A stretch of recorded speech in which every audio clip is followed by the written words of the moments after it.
You're listening to a production of SportsLink Digital Radio.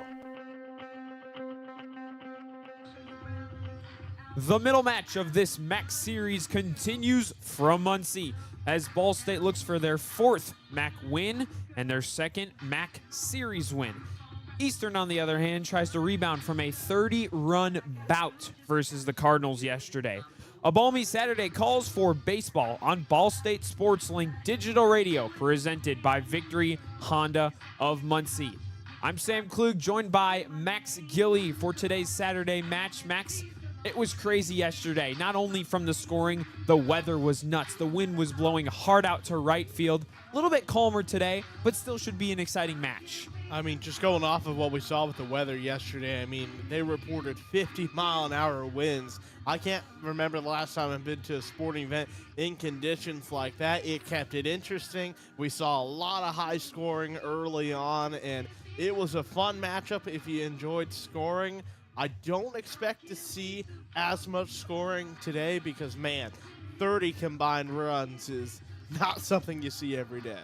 Let's go a little deeper into yesterday's matchup. Eastern came out hot, 8 runs through the first 2 innings. Ball State only 5. Starting pitcher Brendan Garza didn't have his best stuff, but then in comes John Chambers. John Chambers had himself a day. He threw nearly 100 pitches, only gave up 4 runs, had 7 strikeouts. He gets credited with the win. It was a great performance from John Chambers. I mean, you come in that relief spot, not necessarily knowing how many you're going to go. They might have, they almost took him out after his second inning of work. They keeping him in, and he goes nearly the distance. Bretza comes in to close that one out yesterday, but Chambers got the win. And then on the offensive side, Kenski Thomas, 6 RBIs, 2 home runs. He was our player of the game yesterday. By far, I mean, when you can have a 2 home run performance, that is MAC Player of the Week type standings. He did really well, and really this entire offense for Ball State played well. I mean, obviously when you're able to score 17 runs, you play well, but man, those 2 homers, they came at key times as well. He gave the momentum to Ball State, and that's really when they started to run away with it because it felt like it was a very back and forth at the start, but Eastern was having the momentum. Then that 5th inning happens. They get a quick, probably a 3-and-out there, and then Ball State starts to keep continuing momentum. And that's really was the word of the day yesterday was momentum. Eastern played a great 4 innings. Ball State played an even better 9 innings. That's exactly right. First 4 innings, Eastern scored at least 1 run in at least 2 in each of those. From the 5th to the 8th, they go scoreless. They get 1 in the 9th. And that was by the Ball State pitching staff. But let's take a look at the starting pitcher first for the visiting Eastern Michigan Eagles. It's going to be Cal Rutherford. He has works in 3 of the games. The most he's gone is 4 innings. So maybe about 1 start per the statistics. Interesting matchup, but considering the amount of arms they used yesterday, you might have to go with some sort of bullpen day today. That makes a lot of sense. And for Rutherford, he's only a sophomore, but he was a reliever 10 times. So this truly is his first career start. He's only pitched 7 innings. I would expect to see him for probably 2 and 3. I don't expect them to kind of do what they would normally have during midweek games, which is everyone gets a single inning and then they're done. I'd say I'd give them 2 or 3 before they try and use the rest of their roster because both these teams have a lot of pitchers, but Eastern Michigan hasn't been afraid to use as many arms as possible in single games. His last outing versus Michigan State 2 games ago, only 2/3 innings pitched, 1 hit, 1 strikeout. So again, not that much work. They go with him on the bump today. But on the Ball State side, considered their ace, he starts the middle match today. That would be Keegan Johnson, who's off to a sluggish start for the defending MAC Pitcher of the Year. Yeah, when you only have an ERA of 8.64 and you gave up 3 runs, one of which was a homer in your last appearance, I can understand that. Maybe it's not the start he's been looking for, but hey, right back here in Muncie in front of the home crowd is the perfect day to start to get back to being that pitcher of the year type player. So the coaches meeting, managers meeting at home plate just finished up. And the national anthem will play here soon. But before that, let's take a look at the MAC standings. There's been some craziness so far, but also some pretty usual winners so far. Miami and Toledo, probably the front runners for the MAC regular season title. Still 4-0. Ball State, Kent State, and Western all tied at 3-1. And that just shows you how competitive this conference really is. And that's exactly what you want to see this early, is where it feels like there's still a lot of teams with a chance because, you know, Kent State, Miami, they only have 4 total losses, but there really hasn't been a team to quite run away with it yet. We're still early, plenty of baseball to be played from here until about the middle of May when they eventually have that MAC tournament. But either way, this is still important for Ball State to start playing their best baseball early. And meanwhile, for Eastern, they're just looking to get their first win against a MAC opponent. And that's like you said, trying to get their first MAC win of the season. One of 2 teams winless in the MAC. Of course, the MAC is 13 teams for a couple more months, but in baseball, only 12. Buffalo does not have a baseball program, and with NIU leaving next year, it will only be 11 teams. But them and UMass are 0-4, and the other 4 teams rounding out the bottom half, Akron 2-2, Central Michigan, Bowling Green, and Ohio all 1-3. So the MAC playing out pretty standard so far. Max, let's take a look at our managers. Of course, for the Cardinals, you have Rich Maloney, probably one of the most legendary managers in college baseball history. I mean, it feels like he has done everything possible here at Ball State, and he still continues to produce winners, and that's not a surprise. But Eastern, on the other hand, a bit of a different story. An interim coach in, Bierman. It's his first season as an interim coach, only his 3rd season total with the team. So 2 very different experience levels. Very different indeed. Eastern has had some struggle with the manager position. Lots of guys leaving, stepping back up, still trying to find the right man for the job. This season kind of off to a sluggish start. Obviously, they kind of got almost run-ruled by Michigan State. They swept by Miami, Ohio in their first series. And now they're looking for a win versus Ball State. One thing you got to give them credit to, though, is they haven't been afraid to schedule difficult opponents. That could also be a reason why. I mean, just in the month of March alone, they were at Notre Dame. They hosted Michigan State, and we're only on March 14th, so it's clear that Eastern Michigan has decided that in order to be the best, you got to beat the best, and if you can't beat them, you want to at least play against some of the better teams to prepare you for later in the season. And how competitive the MAC is, that's only going to help them as they go later into MAC season. Even if they don't necessarily win this one or win a lot in the MAC, everybody makes the MAC tournament. We're going to take a short break. When we come back, we'll have starting lineups and first pitch from Shebeck Stadium in Muncie, Indiana. This is Ball State Baseball on SportsLink Digital Radio, presented by Victory Honda of Muncie. Victory Honda of Muncie. We're not just another car dealership, and here's why. We stand behind every car we sell and are dedicated to helping our customers save time and money. All our pre-owned cars undergo a rigorous 182-point inspection and come with a 90-day warranty to ensure that you're getting a Victory quality vehicle. Plus, you'll get 2 years of complimentary oil changes and tire rotations. We're part of a top 15 dealership group and have an enormous selection of vehicles with access to inventory at over 45 locations. You always get more for your trade and the best possible rates with us. We have an excellent relationship with hundreds of lenders. Our exclusive car dock maintenance and membership program will help you save hundreds of dollars in the process of maintaining your vehicle. Lastly, our state-of-the-art body shop and certified technicians perform high-quality repairs and paint work on most vehicle makes and models. Victory Honda of Muncie. We're not just another car dealership.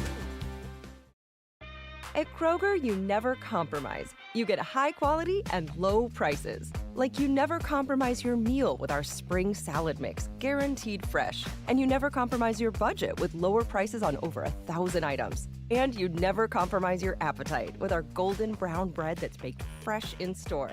And you never compromise your wallet with our lower prices. Hand it to Kroger shoppers. You never compromise. Kroger. Fresh for everyone. SportsLink is the official production partner of Ball State Athletics. All the chirp you can handle. No sun yet, but Ball State dons the black uniforms looking for that sun and hopefully warm up their bodies a little bit.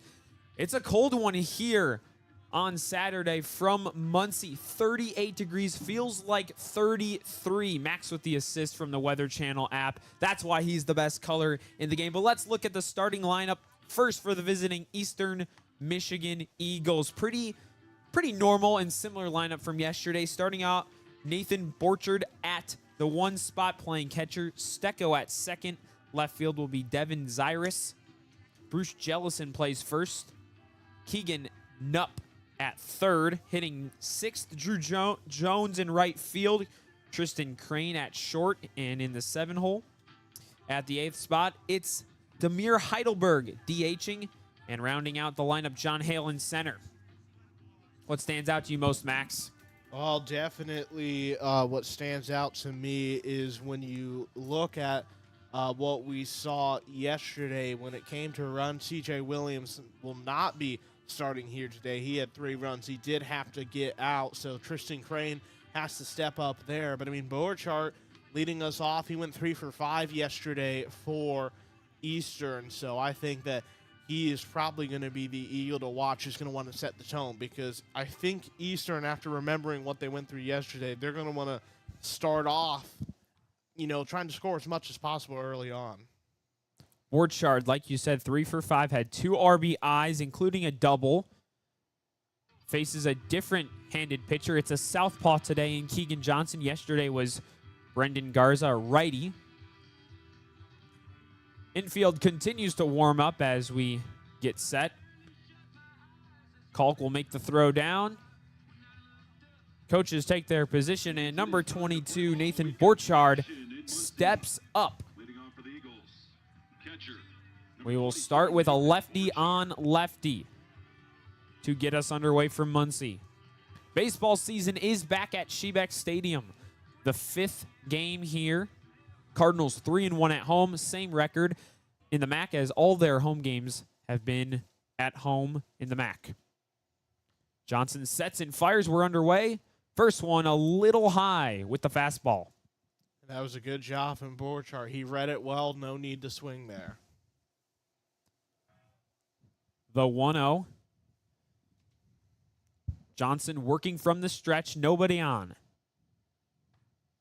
That one catches the corner. Back-to-back fastballs from Johnson. 1-1.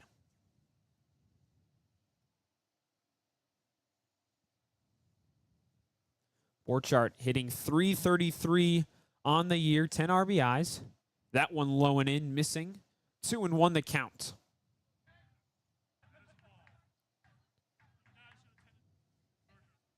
He has 8 walks on the year compared to 13 strikeouts. Sees the ball really well. The 2-1. Catches the outside corner, 2-2. Johnson working this count, 4 pitches so far.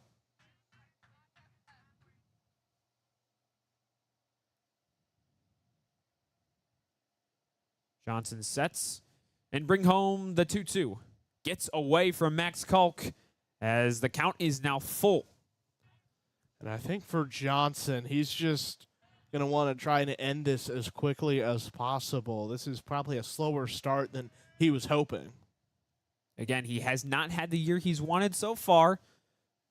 Has had 4 appearances. The full count. He checks to the third base umpire, and it's a walk. Lead-off walk for Nathan Borchardt, and there's a man aboard for the Eagles. And again, for Eastern, they are looking to do what they did yesterday and get in scoring position early. 2 runs in the first inning yesterday. Jumped on Garza early, looking to do the same on Johnson. Takes a look to first, sets, and fires home. Swing and a miss from Stecco. Stecco yesterday 1 for 4. 2 RBIs, though, on that 1 hit. Did strike out twice. 23 strikeouts on the year.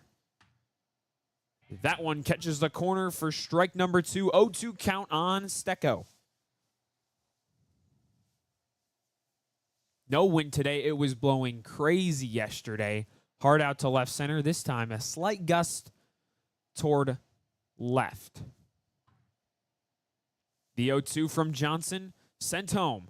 Swing and a miss. He struck him out. Foul tip into the glove, and the first K for Keegan Johnson on this Saturday. That's a good way to get your confidence back. Left fielder number 15, Devin Cyrus. So Devin Cyrus steps up with a man aboard. Hitting .206, but 17 RBIs, including 2 yesterday. 3 for 5 on the day, including a double. First pitch in there for a strike. And one of the positives, if you're a Cardinal fan, of having Stecco strike out is he's been known to try and steal some bases. So if he could have advanced, that could have been dangerous for the Cardinals early. The 0-1, Johnson sets and fires. Fastball got him swinging. 0-2 count. Johnson working methodically, but that's 4 strikes in a row now. Make that 5. 0-2 looking for back-to-back strikeouts in inning number 1. The 0-2. Low and inside. Doesn't catch the plate. It's a 1-2 count on Devin Cyrus, playing left field today. Eastern Michigan donning the green tops, white pants, green socks. Ball State in their all blacks. The 1-2 from Johnson sets and deals. Just miss outside. Good frame from Kalk, but no call from the umpire.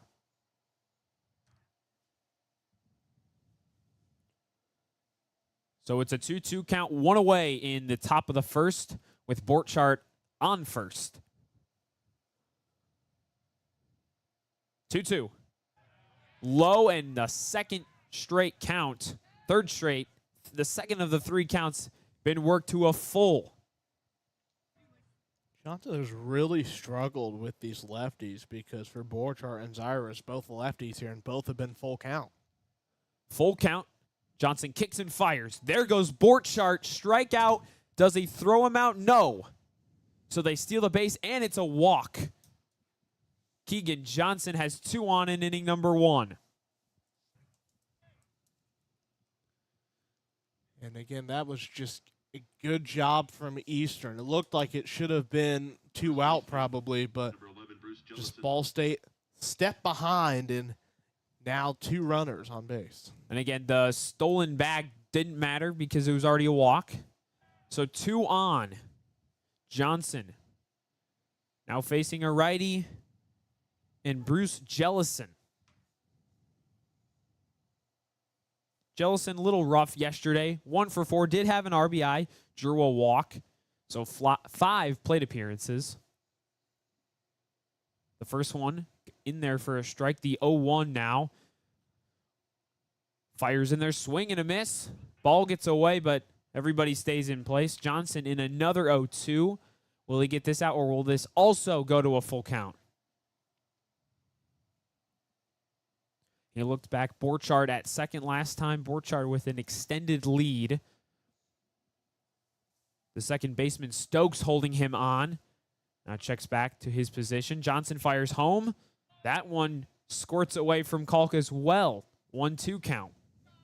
And it looked like it was going to be going down right in the middle, but something happened. It almost like just kind of went a little haywire, and Kalk was unable to get the catch.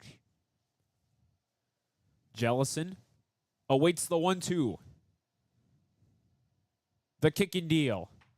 High and away. Came with a fastball. Misses again. 2-2.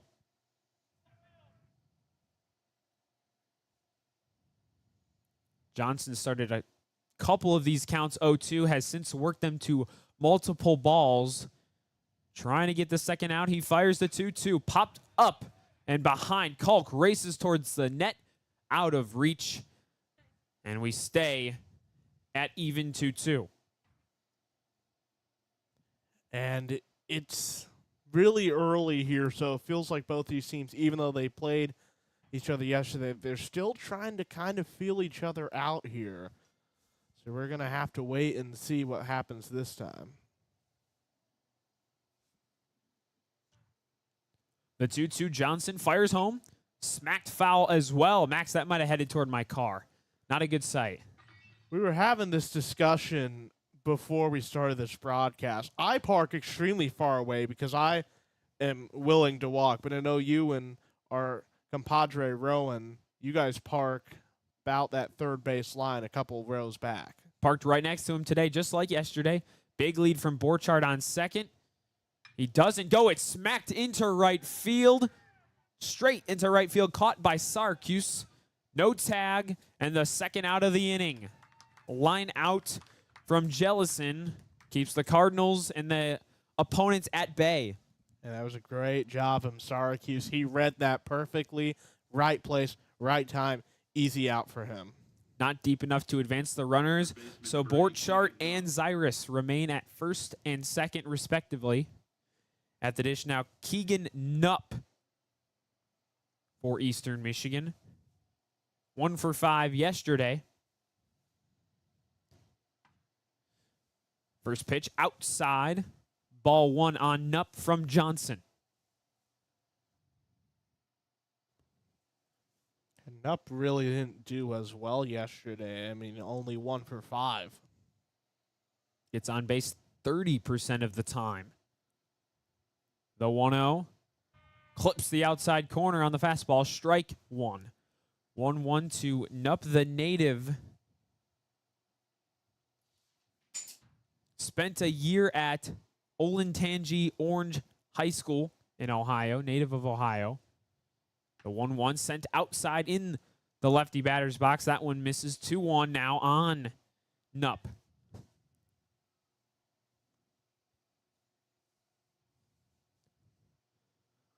No sun yet here in Muncie. Still cloudy, overcast, gray skies. The 2-1. Right down the middle with the fastball. Johnson works it to 2-2. 2 runners on, 2 away. And the 5th batter of the inning. Johnson trying to work out of an early jam. 2-2. Takes one look at second. Fires home. Bounces in the dirt. But a good block from Max Kalk. Kalk having a quick conversation with Johnson just to make sure they're both on the same page. And I think we're going to be ready to get back here. Switched out the baseball. Gets a fresh one from umpire Stephen Linton behind the dish today. Kalk, 3-2. Chopped toward third, but foul.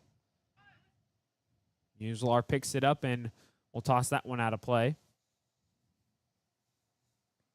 It's early, but already over 20 pitches for Johnson here, and he does have a lot of experience for the Ball State. This is nothing new for him, but as a pitcher, you'd probably like this to be less work for you, but already over 20 pitches.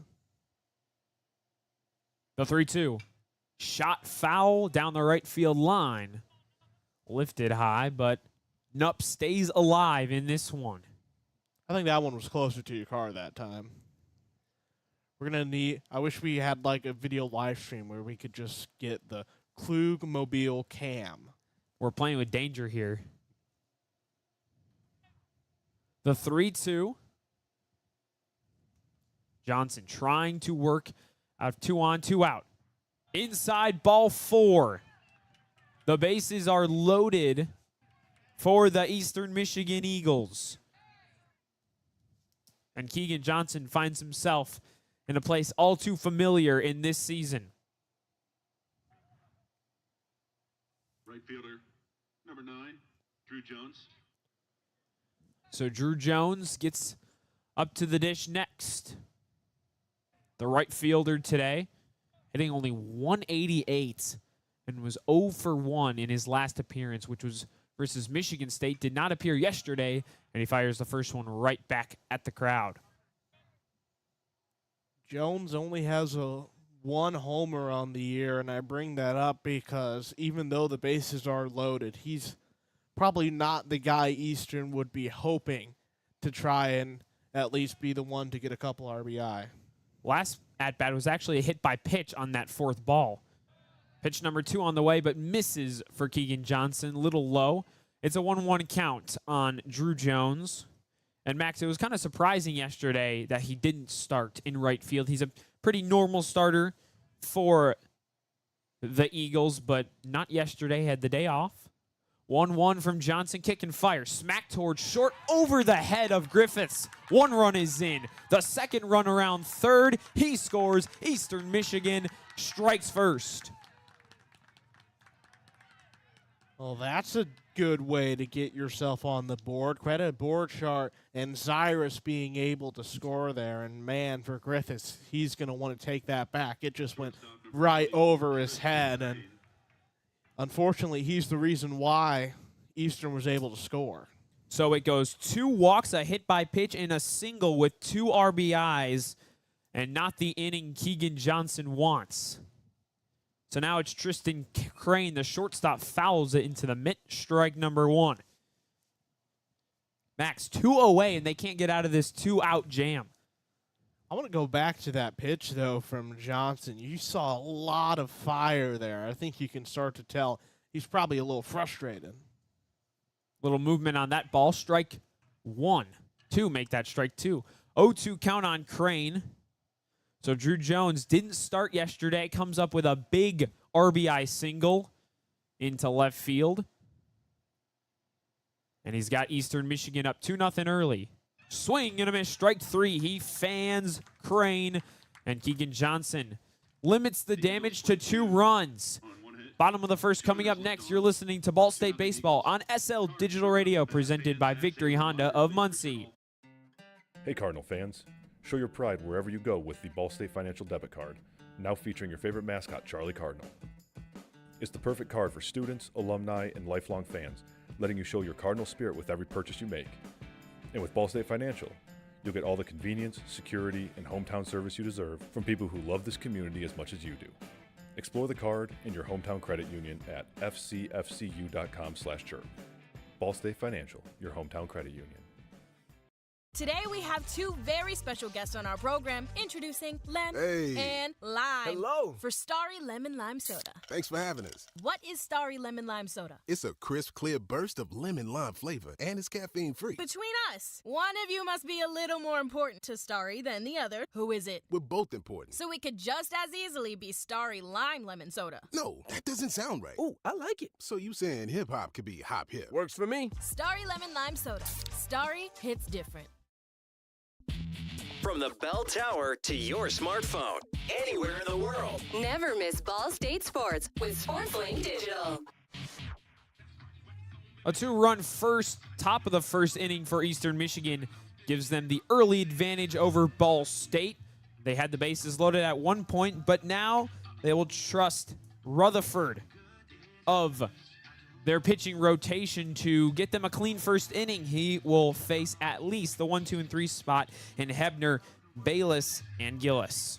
And that is not an easy 1, 2, 3 for him to face. I mean, nearly all of them have been batting close to over 300, and they also played really well in yesterday's game. So all we're going to say is good luck for Rutherford. If he can get a quick 3-and-out, that's going to give Eastern a lot of confidence against a Ball State offense that was really impressive yesterday. Hebner, 4 for 6 yesterday. He had a triple 3-bagger in one of those plate appearances.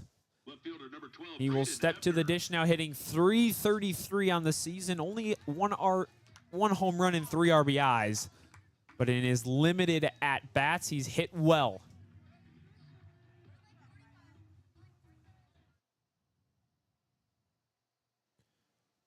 So Rutherford sets and deals the first pitch of his outing. Outside on the breaking ball, ball 1. That was a low pitch there. So that's the way that Eastern decides to start. The 1-0 from the righty, sends it home. On the outside corner, strike one. Take by Hebner. So Hebner steps in 1-1. Wind blowing slightly toward left center. Infield and outfield playing pretty straight up. That one smacked high, deep into left field. Back goes the left fielder. And that baby's out of here. Right over the championship sign in left field. And Hebner hits a leadoff home run for Ball State. That's how you announce your presence there. Big home run, only his second on the year. And Evansville's own able to get the perfect start for the Cardinals. I mean, what? That was pitch number 3 and already a home run. He cuts the lead in half, and that ball obviously helped by the wind, like we mentioned before. It looked sort of like a pop-up, but it drifted back, and eventually it was gone. But now it's Gavin Bayless, the center fielder. Shows bunt on pitch 1, pulls it back, but it's a strike anyway. Going back to the homers, Iris, the left fielder, was truly doing everything right. I mean, it's 365, I think, was about the distance that it was. And that ball probably went 366.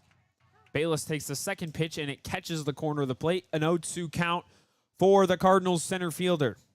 So they go from their left fielder, who hit a home run, to their center fielder. And the left fielder hit it over the left field wall. Maybe Bayless hits this one to center. Smacked toward the second baseman. Stecco makes the play, gloves and throws the first. Gets the out. Jellison making the grab. One away on the 4-3 put out. And it was a good reception from Stecco, but Jellison doing his job there to get the out. So now it will be Jacob Gillis. They have Bayless and Gillis. Kind of confusing, but they are different players. The first baseman, 3 for 5 yesterday, had a home run and 2 RBIs, hitting .379.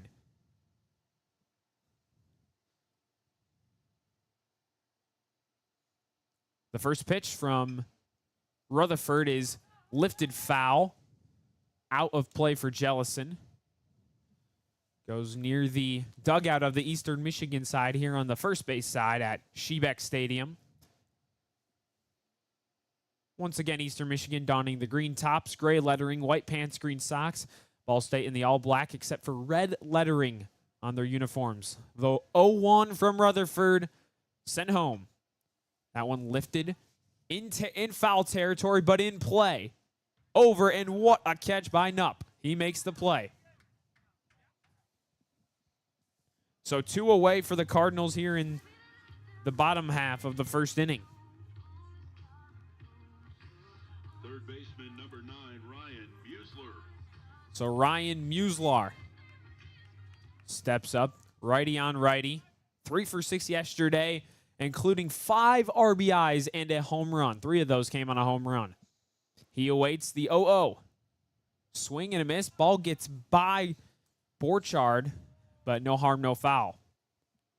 And when we look at both Gillis and Muslar, those were great pickups by this coaching staff. I mean, Muslar, he's a graduate, spent his career at Jamestown, and now he's at the Division I level at Ball State. That one nearly hits Muslar on the inside, but he takes it.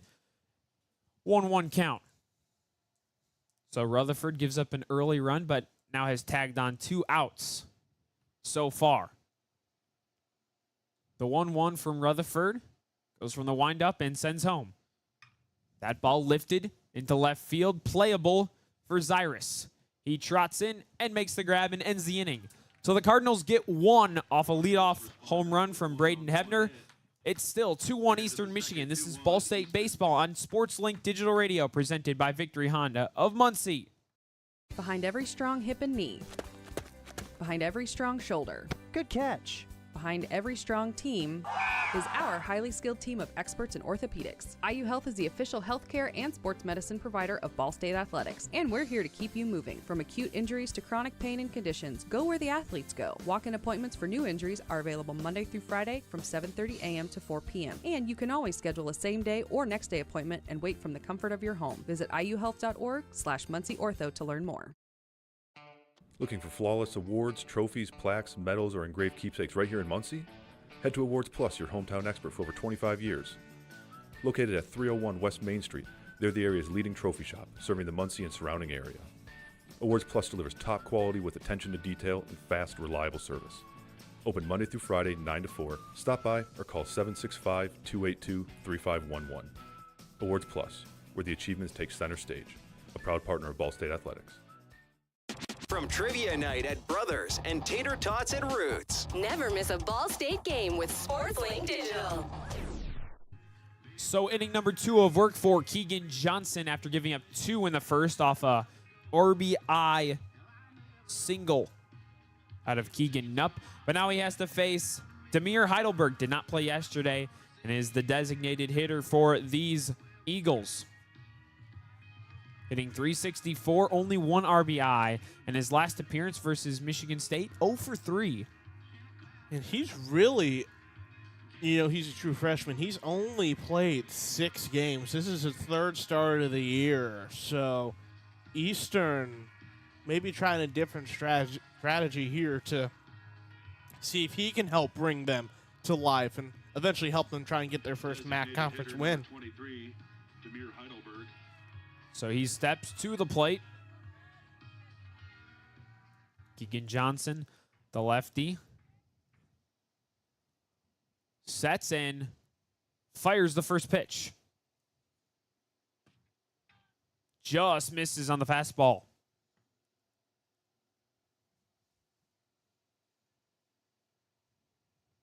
Pretty decent crowd here today, Max, despite the cold weather.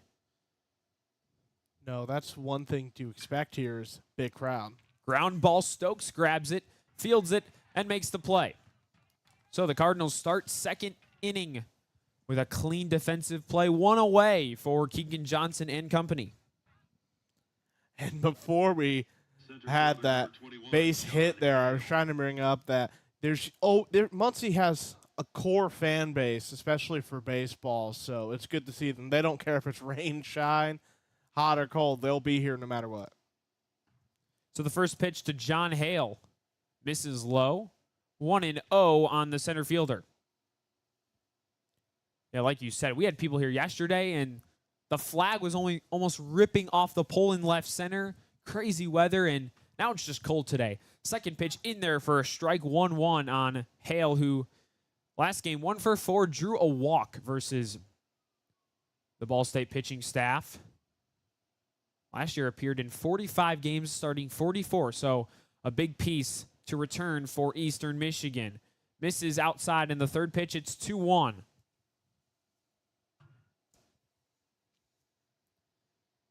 Johnson gets the sign from Kalk, agrees, sets, and now deals. The 2-1 is in there for a strike. 2-2 count. Johnson looking for his second strikeout of the day, had Ty Stecco swinging in inning number 1. Looks and fires. Ball chopped right back to the pitcher, but it hits foul first. Right around the batter's box, doesn't go fair, so we stay at 2-2. And John Hale, you mentioned he brings in a lot of experience, but we talk about Johnson having a slow start. I feel like Hale's kind of had a slower start. He's only averaging 176 as he batted 297 last year, so sharp decline early in this season. Sixth pitch misses, and it's another full count. I believe that's the third for Johnson today. Pitch count quickly rising. How soon will Rich Maloney go to the bullpen is the question. The 3-2 from the southpaw. High and another walk. It's his third of the day for Keegan Johnson. And you ask about when he's going to go to the bullpen. I really am not sure. I don't think now's the time to do it. I'd say I'd give him another inning, and then if he gives up another run, then for sure I would think that Maloney's going to call someone else in from the bullpen. So Nathan Borchardt at the dish as It looks like John Hale might be a little slow after walking down to first base. Not sure entirely what happened. Could have twisted his ankle on the trot down there.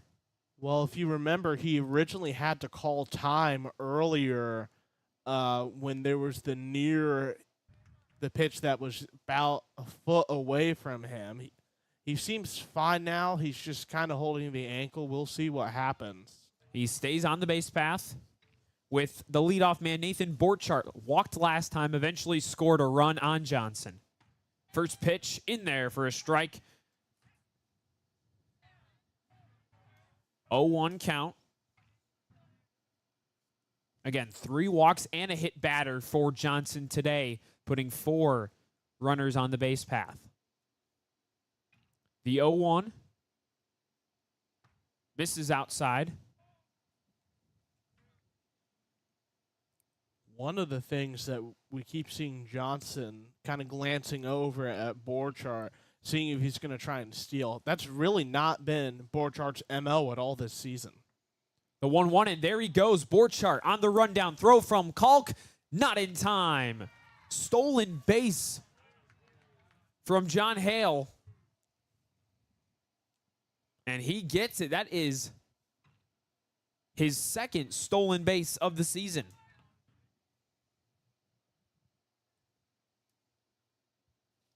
So a stolen bag. Max Kalk does not get the runner.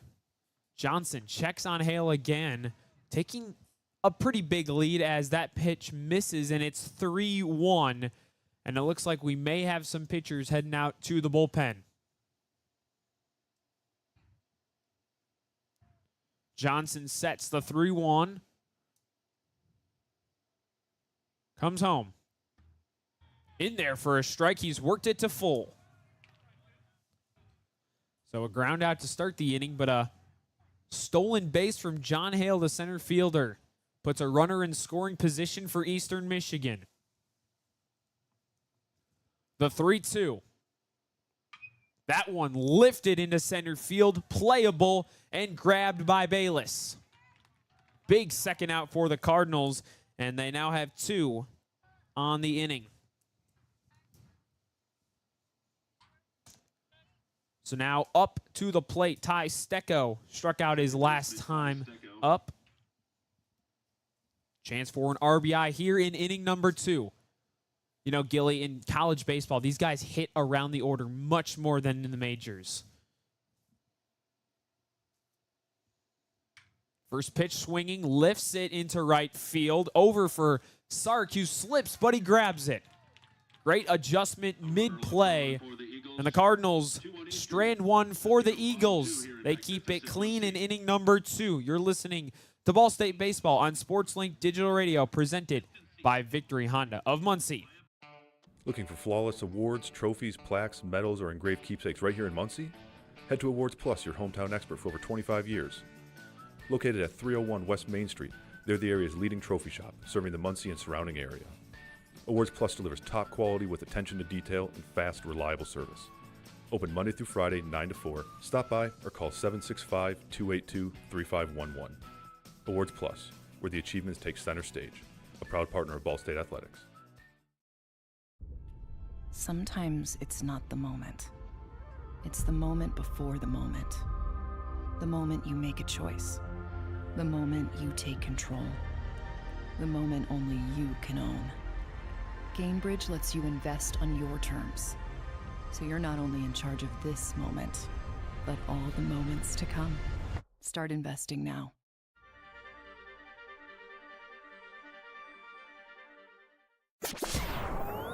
Your home for live Ball State sports, streaming right in your timeline. This is SportsLink Digital. Inning number 2 for Rutherford and the Eagle defense. They will face Griffiths, Kensky Thomas, and Max Kalk as the first 3 batters in the lineup. For the pitching staff, you're kind of nervous about seeing not only Kensky Thomas, but also Brett Griffiths, and eventually Tabor Stokes. Only had a couple at-bats yesterday, but again, this Ball State lineup is lethal wherever you look. I mean, when we look at these next three up, they combined for 6 runs yesterday. And specifically, when we look at Thomas, I mean, 2 home runs. Eastern's already given up 1 home run. They would want to do everything possible to avoid having that happen again. So Griffiths steps in yesterday. 3 for 4, had a double and an RBI. 323 on the season. First pitch from Rutherford outside on the breaking ball. Ball 1. Check swing from Griffiths. Has walked 7 times this season in 65 at-bats. Second one is smacked to the third baseman. Nupp fires and throws. 1 away in inning number 1. And this Eastern defense has been really good early on. They have just been right place, right time, getting some big stops early. So Kensky Thomas, the man of the hour in yesterday's game, 3 for 5, 6 RBIs, 2 home runs. He's now hitting .270. 2 of his 3 home runs on the season came yesterday. Rutherford kicks and fires. High and inside, ball 1. We'll talk about it throughout the season, but Thomas, another big pickup for the Cardinals. Pitches down the middle for strike 1 on pitch number 2. Comes from a JUCO. Georgia Highlands was a second-team All-American. And before that, Jacksonville State. So D1 to JUCO, and now back to D1. The 1-1. That ball's hit well into left center. Could it get in that gap? It will. It's down. Thomas is thinking 2, and he'll get there standing up. A 1-out double for the Cardinals DH. And that's why you bring in Thomas. Big plays like that. Max Klug has a chance for an RBI. He has 4 on the year. First at bat of the day for the catcher. 2 for 6 yesterday. One of those RBIs came yesterday. Lefty on righty. Always an advantage for the batter when it's the opposite of what the pitcher is throwing. Rutherford, a righty. Looks back at Thomas. And now deals. Swing and a miss from Kalk on pitch number 1. Kalk has really leaned into the leadership role, especially after 2 years here. Now he's a junior. Rowan and I were talking a little bit about it yesterday. He's vocal as a guy, leads team prayers for the squad before game, as that one's in there for a strike. 0-2 on the starting catcher. And I think when you're a catcher as well, you have to be one of the leaders of this team because, I mean, you and the pitcher already have to be in sync, but really you and most of the defense have to be in sync. Third ball lifted and shot foul on top of the Cardinals' batting cages. That's exactly, you made a great point. You have to be in sync not only with your pitcher, but you kind of command the defense. And so far this year, he's done amazing. The Cardinals only have 16 errors, 18 double plays, and their opponents, against their opponents. Swing and a miss from Kalk. He got him with the high fastball. Down on strikes. 2 away now for the Eagles after the Kensky Thomas double. And if you are this Ball State coaching staff, you're going to really want to hope you can put Thomas in a position to score because he had a great double, and there's no reason to have got the double just to have the rest of your team get outs.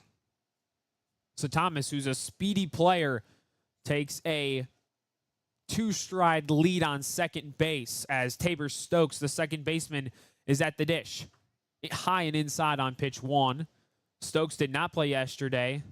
Was subbed in his last game he played at Kentucky. 1 for 2. Took the role of the left fielder today, Braden Hebner.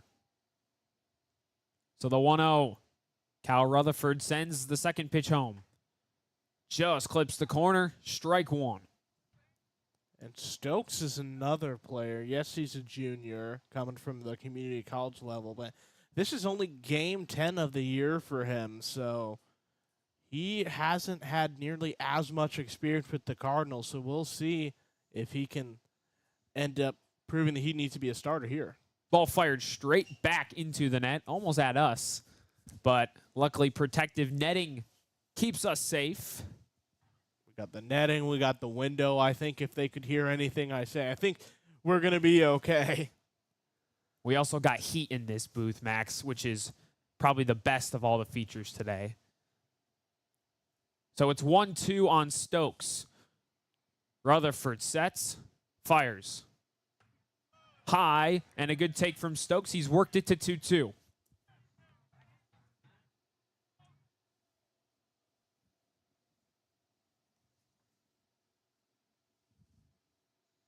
Wind still blowing out to left center. I think we're starting to see a little more wind. You can see most of the flag now. Couldn't see that before as Stokes takes another one high. It's 3-2. He's worked it full. 6 pitches in this at-bat, and like you said, we can see it more. It's definitely blowing a little bit harder. Advantage for a righty, or if a lefty can poke it out to center, he might get some help from the wind. The 3-2 from Rutherford, sent home. Smacked into right center gap. On the run is Hale, but making the grab is Jones.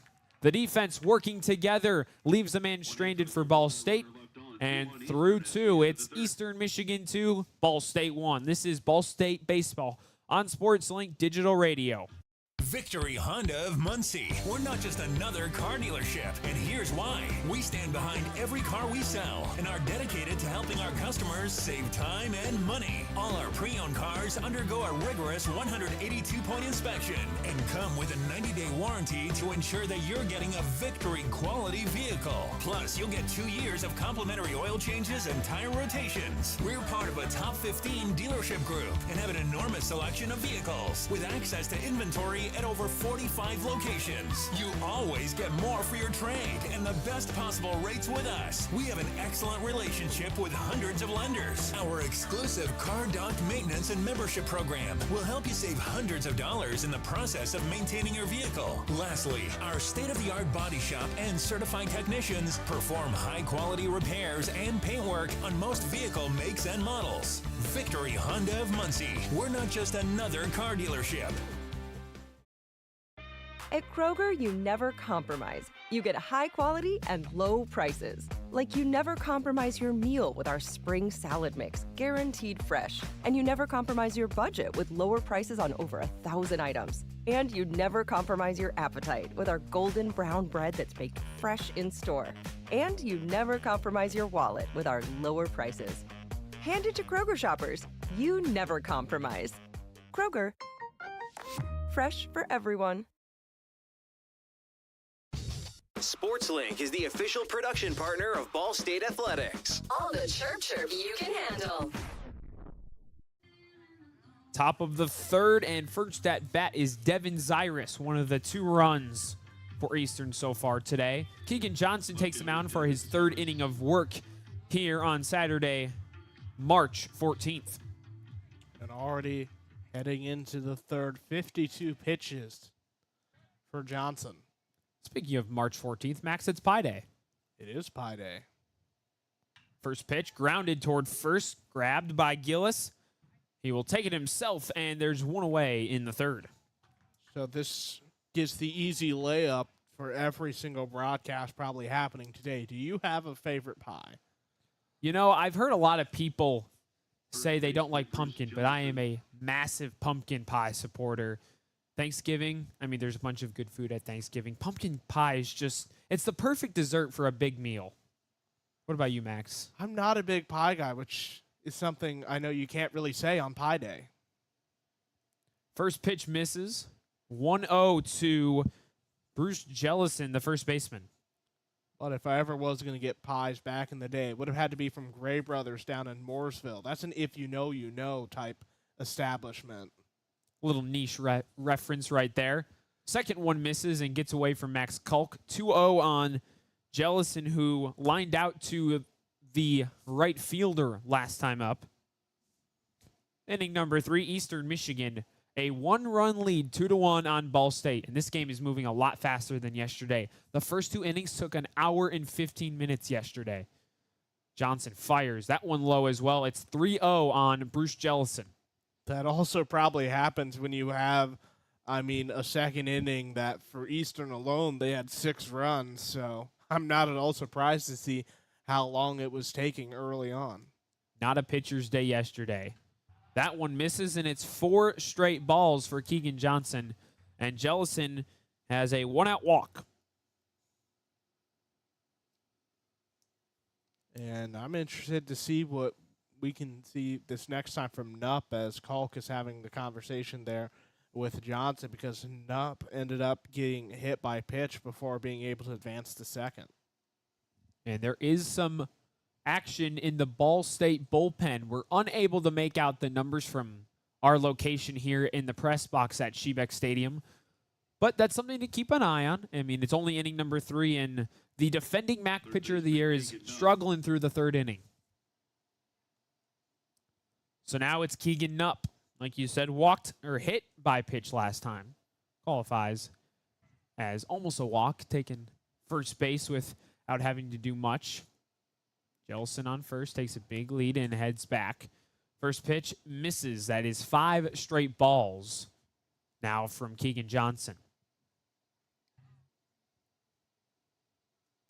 Keegan Nupp is a data analytics major. He's smart and he can play Division I baseball. That one's in there. Finally, a strike from Johnson, 1-1. Do we even have a data analytics program at Ball State? I feel embarrassed if we do, and I just don't know. I would guess we do. I would guess so, too. Your brother would be good at it. The 1-1, Johnson kicks, checks on first, but Jellison slides back safely.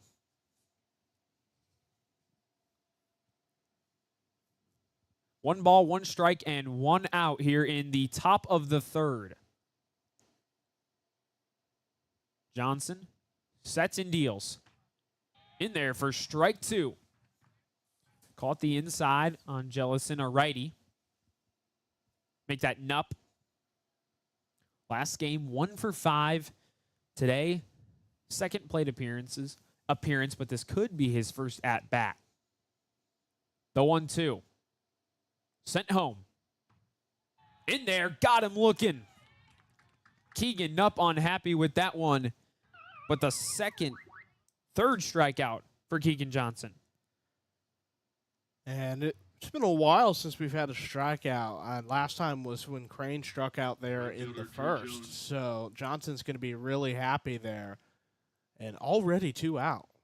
So now the man who has both RBIs for Eastern today and a single, Drew Jones, did not play yesterday. 8 RBIs on the season now. The first one outside corner, strike 1.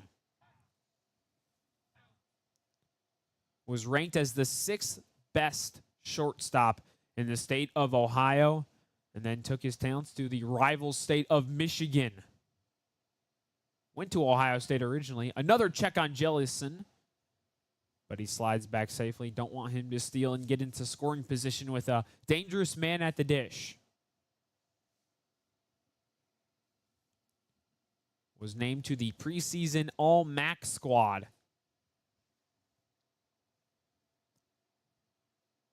Another check from Johnson over to first. 2 away here in the top of the 3rd. 0-1 on Jones.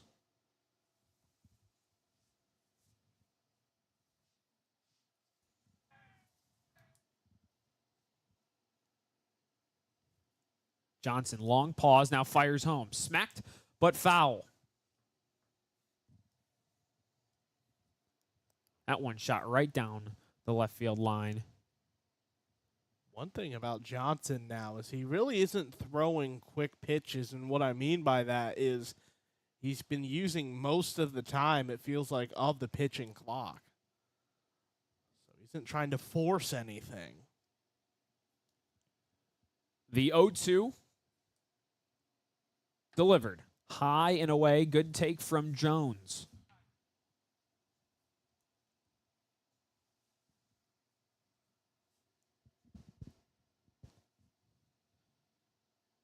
The 1-2, Johnson trying to work his third inning and head to the dugout, but he misses on his fifth pitch. 2-2 now. Disciplined at bat from the right fielder. That makes sense. He comes in here as a senior. He didn't play much at Ohio State, but still he had that Big Ten, coaching staff experience before he's now in his third year at Eastern. So this is a kid who's played a lot of baseball at the Division I level. Third check on Jellison at first. The last AB, I might add, it was the first strikeout looking for Johnson today. The other two were swinging. Checks on him again, back-to-back times. The fourth check at first.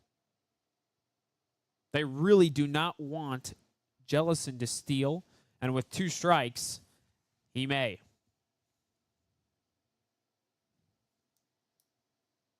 No steal, but the ball is golfed into center field. Over is Bayless, makes the grab for the third out. And Ball State escapes any threat Eastern was causing. When we come back, we'll have the bottom of the third. This is Ball State Baseball on SportsLink Digital Radio, presented by Victory Honda of Muncie. Hey Cardinal fans, show your pride wherever you go with the Ball State Financial Debit Card, now featuring your favorite mascot, Charlie Cardinal.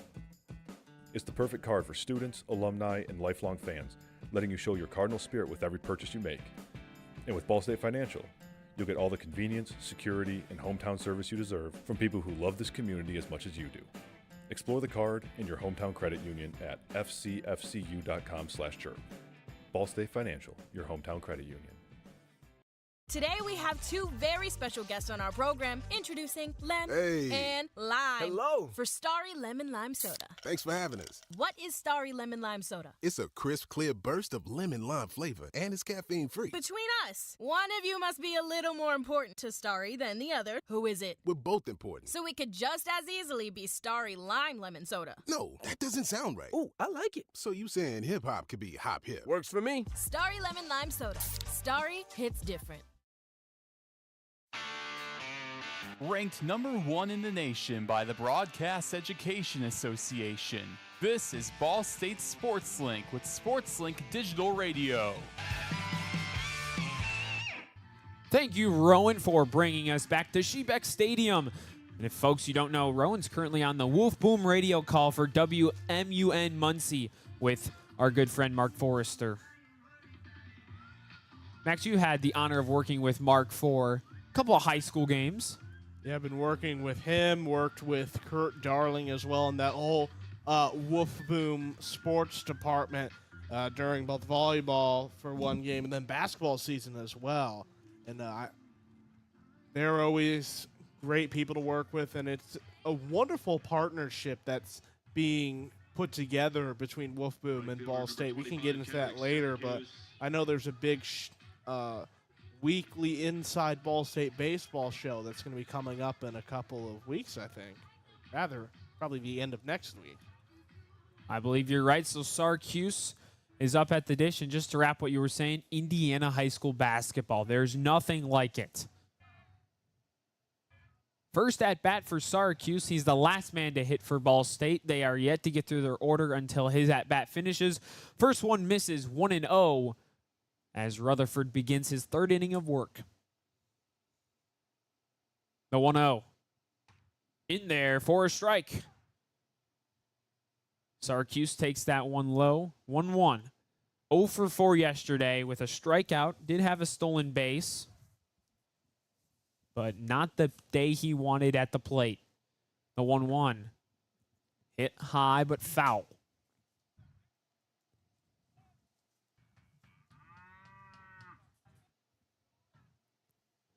That ball lifted back toward the softball field, and softball has their doubleheader versus Akron today.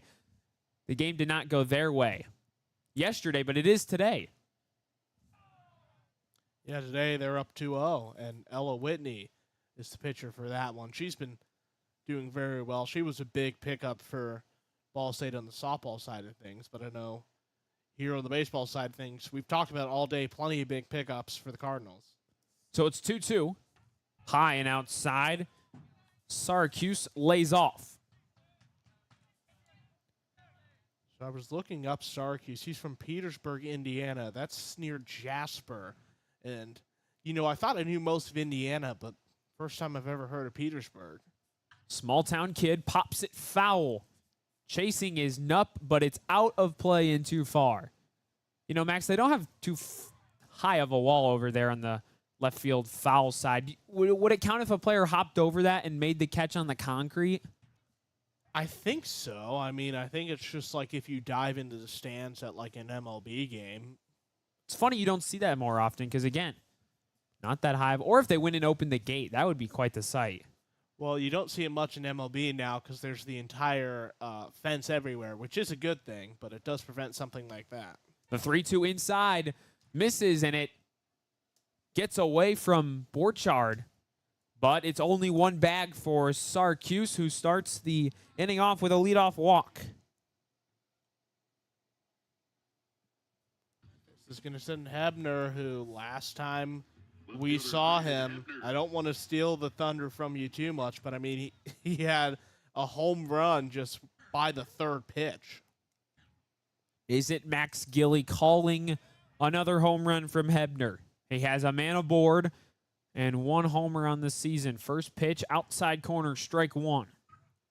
And I believe he hit it left center, but the wind has picked up. It's going more towards the left, so if he can hit it that way, maybe the wind could help push it. He barely went over the wall for his first homer. Who knows what we'll see if he can try and score again this time. Check on Syracuse at first. He slides in safely. Max, I talked with Rowan about it a little yesterday. The double bag is new to college baseball this year, and again, it's all for safety. First baseman has to be on that first one, and the runner has to touch the inside one. Another pitch is lined, but foul to Hebner. Almost had a piece of that one, but a little early on it. And I know there's always the baseball purists who are going to be complaining about any change that's happened in the sport of baseball, but I'm of the mindset if you can keep everyone healthy, that means they can keep playing more baseball, and what's wrong with that? Baseball's a long season, even on the college level. College World Series might even trickle into June, if I am not mistaken. Strike three looking from Hebner. Thought it was high, but that makes it out number one. So now Gavin Bayless steps up to the dish. Last time up, it grounded to the second baseman.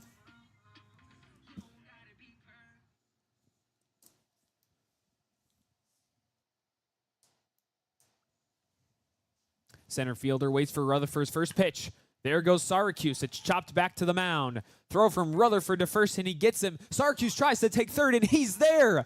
Ball gets away, but he'll have to stay. Smart base running from the right fielder. And he could have probably tried to risk it and go home, but it was smart of him to stay. And just the awareness there from Syracuse is very impressive. And, that's his first stolen base of the year, and he manages to make it to third. So after a ground out from Bayless, Syracuse takes the second. Now interesting to see if they will mark both as a stolen base. The first pitch lined in to the shortstop position, but it's nabbed by Crane to quickly end that inning. Nothing for the Cardinals as Gillis doesn't get the runner home. It's 2-1 Eastern Michigan after 3. This is Ball State Baseball on SportsLink Digital Radio, presented by Victory Honda of Muncie. Behind every strong hip and knee. Behind every strong shoulder. Good catch. Behind every strong team is our highly skilled team of experts in orthopedics. IU Health is the official healthcare and sports medicine provider of Ball State Athletics, and we're here to keep you moving. From acute injuries to chronic pain and conditions, go where the athletes go. Walk-in appointments for new injuries are available Monday through Friday from 7:30 a.m. to 4 p.m. And you can always schedule a same-day or next-day appointment and wait from the comfort of your home. Visit iuhealth.org/MuncieOrtho to learn more. Looking for flawless awards, trophies, plaques, medals, or engraved keepsakes right here in Muncie? Head to Awards Plus, your hometown expert for over 25 years. Located at 301 West Main Street, They're the area's leading trophy shop, serving the Muncie and surrounding area. Awards Plus delivers top quality with attention to detail and fast, reliable service.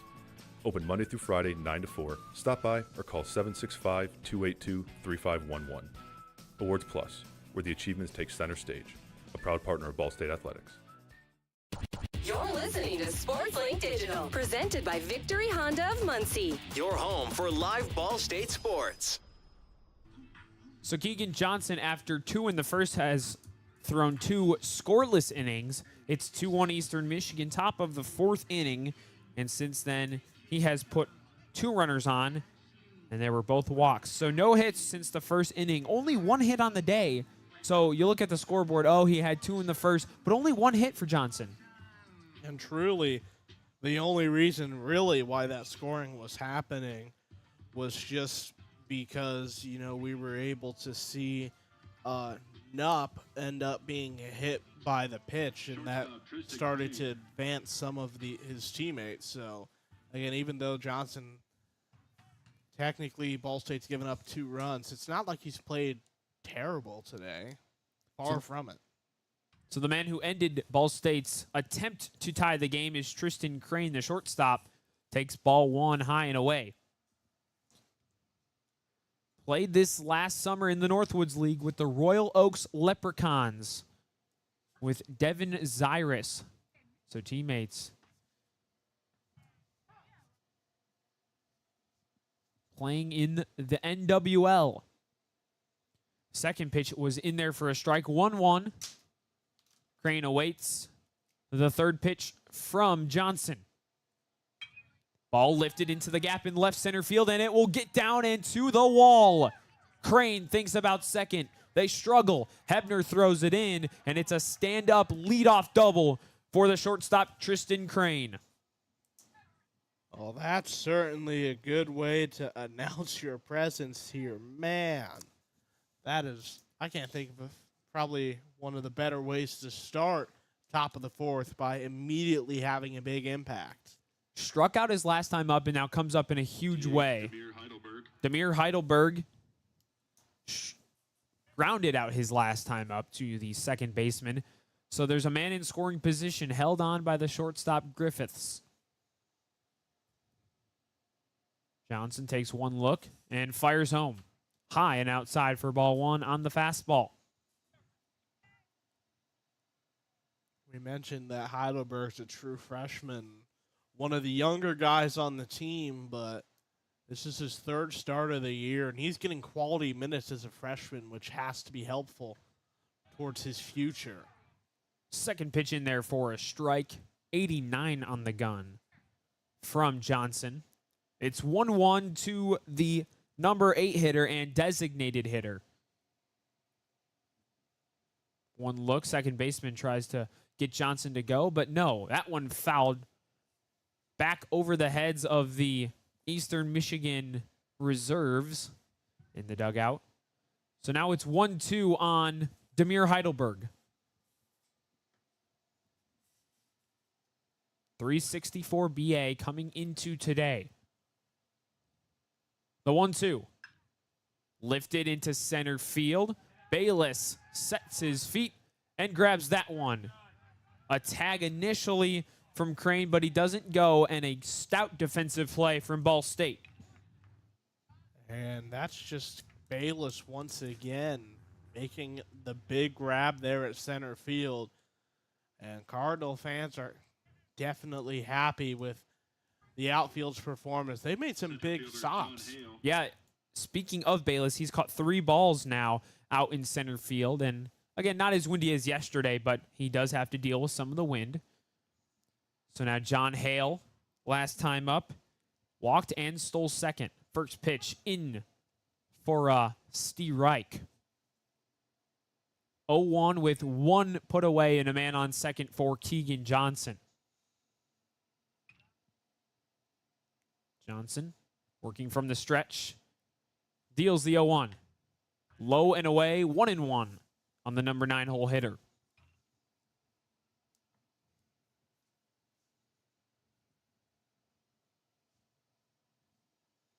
Runner in scoring position. Eastern trying to tag on to their 1-run lead. The 1-1. Chopped foul into the Ball State dugout. 1-2 now for Johnson.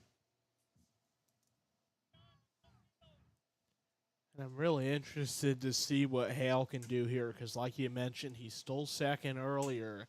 So if he can get on base, both he and Crane are going to be dangerous when it comes to trying to steal some bases. The 1-2. Inside, it did hit him, and that's another runner on for Eastern Michigan, and here comes the top of their lineup. Hit batter in inning number 4. And Keegan Johnson continues to lumber through this outing. So now Nathan Borchardt at the dish. 0 for 1 with a flyout in the second. Did walk in the first and scored one of the 2 Eagle runs.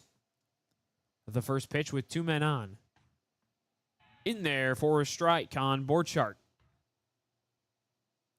And for Johnson, he is not going to want to be able to let Borchardt try and get a hit here because that would be 3 runners on the bases loaded. That is not a fun experience.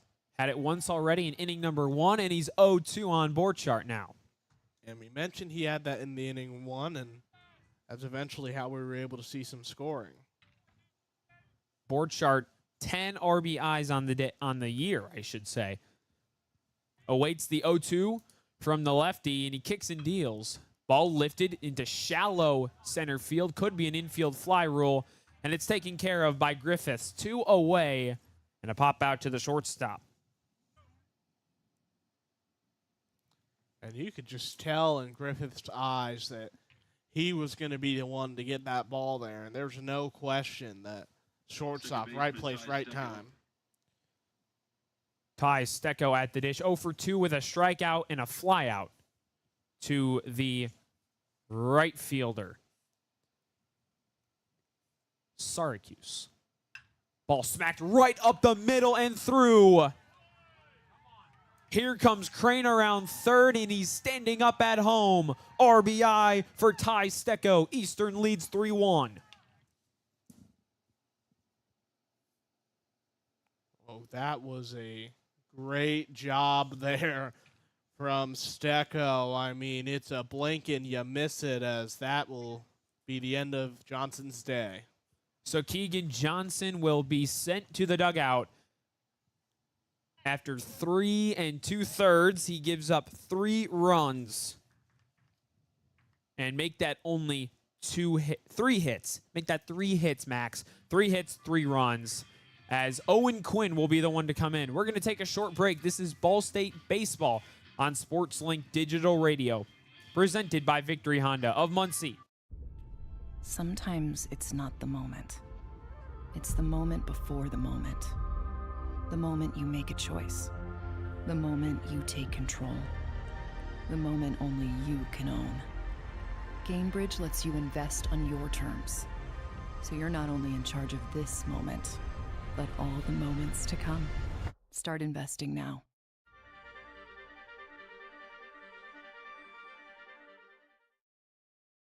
Victory Honda of Muncie. We're not just another car dealership, and here's why. We stand behind every car we sell and are dedicated to helping our customers save time and money. All our pre-owned cars undergo a rigorous 182-point inspection and come with a 90-day warranty to ensure that you're getting a Victory quality vehicle. Plus, you'll get 2 years of complimentary oil changes and tire rotations. We're part of a top 15 dealership group and have an enormous selection of vehicles with access to inventory at over 45 locations. You always get more for your trade and the best possible rates with us. We have an excellent relationship with hundreds of lenders. Our exclusive Car Doc maintenance and membership program will help you save hundreds of dollars in the process of maintaining your vehicle. Lastly, our state-of-the-art body shop and certified technicians perform high-quality repairs and paint work on most vehicle makes and models. Victory Honda of Muncie. We're not just another car dealership. The best stories in Ball State sports, plus live broadcasts right in your timeline. Follow us at BSU SportsLink. So the Cardinals turn to their bullpen in inning number 4, and it will be Owen Quinn the first to step onto the mound for the Cardinals. He will have to face an Eastern Michigan team that's already put up 3, but Devin Zyrus, the left fielder.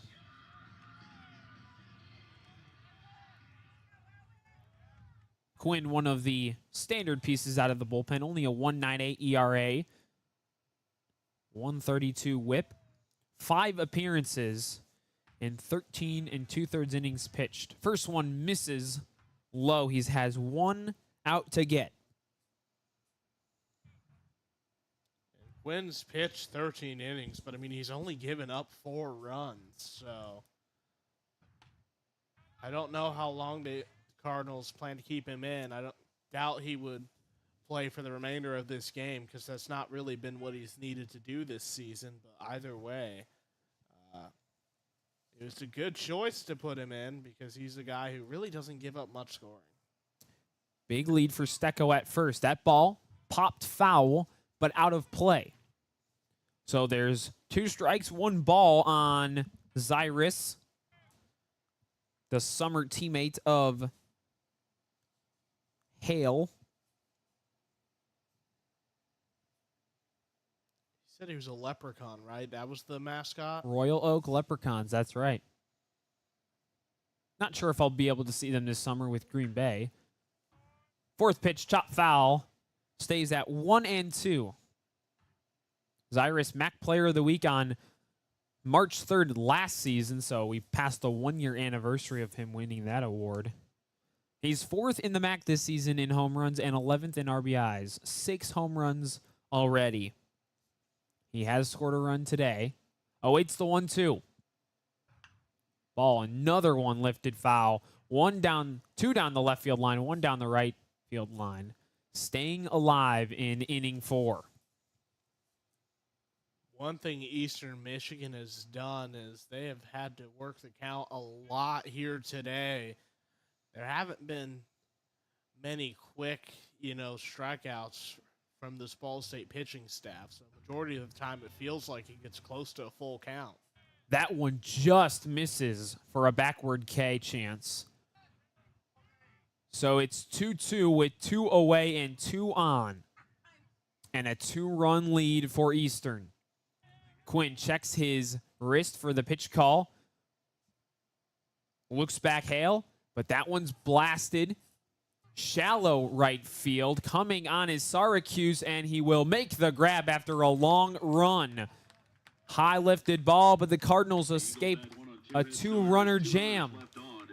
It's a 3-1 lead for Eastern Michigan. This is Ball State Baseball on SportsLink Digital Radio, presented by Victory Honda of Muncie. At Kroger, you never compromise. You get high quality and low prices. Like you never compromise your meal with our spring salad mix, guaranteed fresh. And you never compromise your budget with lower prices on over 1,000 items. And you never compromise your appetite with our golden brown bread that's baked fresh in store. And you never compromise your wallet with our lower prices. Hand it to Kroger shoppers. You never compromise. Kroger. Fresh for everyone. Hey Cardinal fans, show your pride wherever you go with the Ball State Financial Debit Card, now featuring your favorite mascot, Charlie Cardinal. It's the perfect card for students, alumni, and lifelong fans, letting you show your Cardinal spirit with every purchase you make. And with Ball State Financial, you'll get all the convenience, security, and hometown service you deserve from people who love this community as much as you do. Explore the card in your hometown credit union at fcfcu.com/chirp. Ball State Financial, your hometown credit union. Ranked number 1 in the nation by the Broadcast Education Association. This is Ball State Sports Link with SportsLink Digital Radio. Bottom of the 4th action from Shebeck Stadium in Muncie, Indiana. 3-1, Eastern Michigan leads the Ball State Cardinals. Eastern looking for their first MAC win of the season.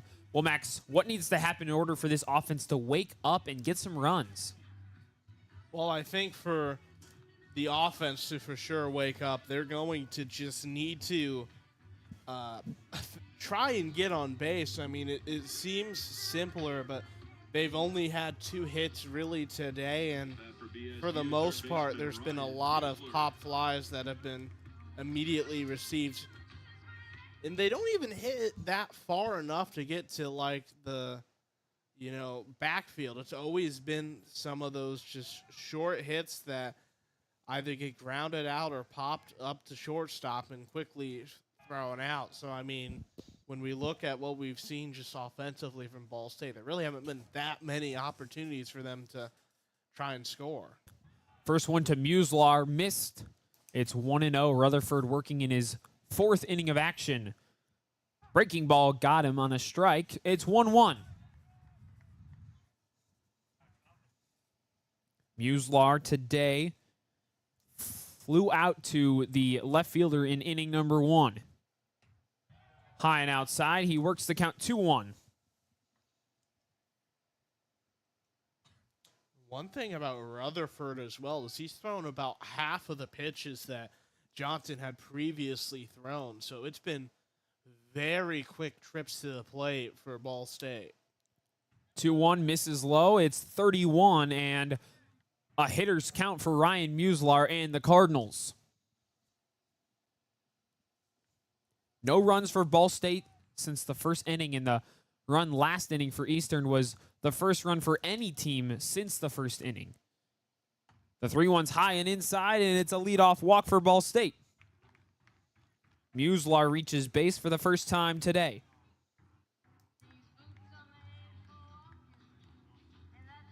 Well, Max, you just mentioned getting on base is what the offense needs to do. I think they heard you.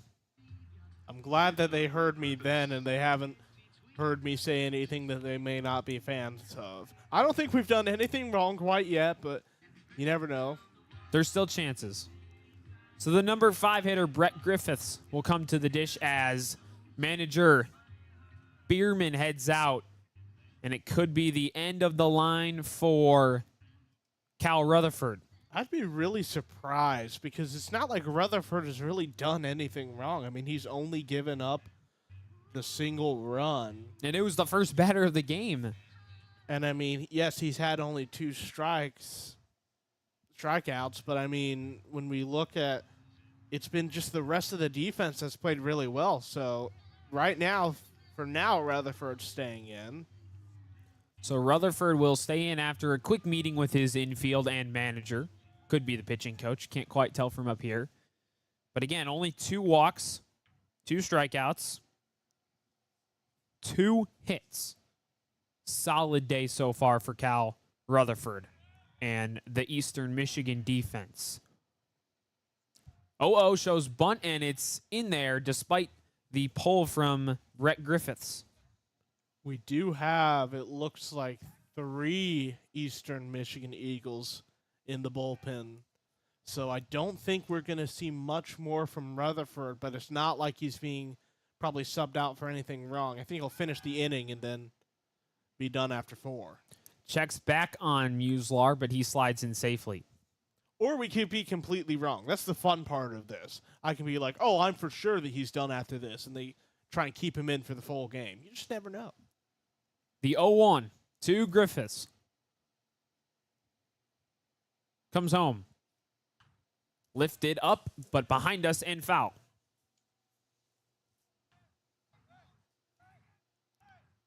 We really haven't seen that many foul balls just go right above the third base, stands. That's only about the 3rd time. Because, again, the concern, or not the concern, rather the joke is watch out for your car there, but really haven't seen that much today. That one lined down the left field line, but drifting foul. So Griffiths now sits in an 0-2 hole with Muslar on first.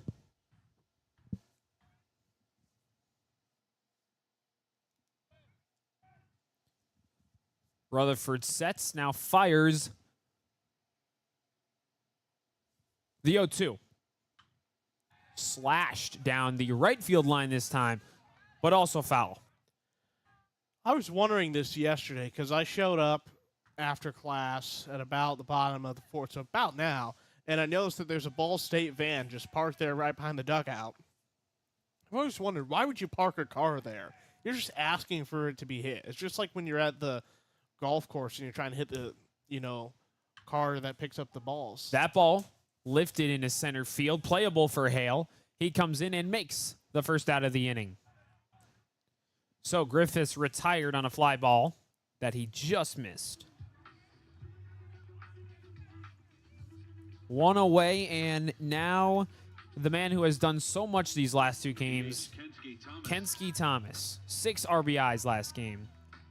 He had a double earlier in this one, but nothing came from it. If he can get another big scoring performance today, there's an argument for sure that he can be MAC Player of the Week. And he has tomorrow to add on. Exactly. I mean, he's been good today. Great. The first one gets by the catcher. Borchardt stealing his Muslar, and he's there. Muslar, that's his first stolen base of the season and of his Ball State career. Now's a good time to do that. I mean, still plenty of ball game left. We are only at the bottom of the 4th, but Ball State needed to show a little more offense, and that's what we've seen so far. Now a runner in scoring position as the ball is grounded to the shortstop. Crane picks it up, throws the third. They get the lead runner. Crane working with Nupp, and Ryan Muslar probably wishes he could have that decision back. So a fielder's choice puts Kensky Thomas on, but also catches Ryan Muslar sleeping.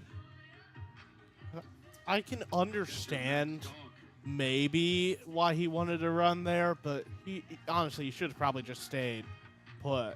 I mean, yes, we're playing the armchair quarterback here, but... Or waited for a throw to first, maybe? Yes. First one to Kalk, fouled back.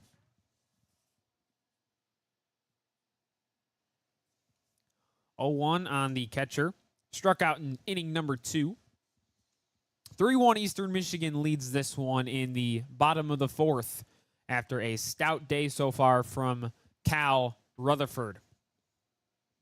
He brings home the 0-1, and it's strike number 2 on the breaking ball.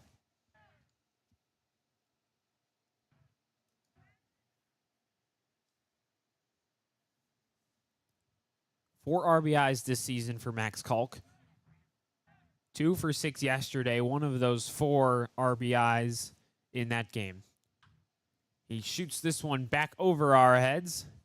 And another foul ball. He's in an 0-2 hole with 2 away. And a chance for Rutherford to make it his 3rd straight scoreless inning, with continued action in the EMU bullpen. So the 0-2 with Thomas on first. Sent home.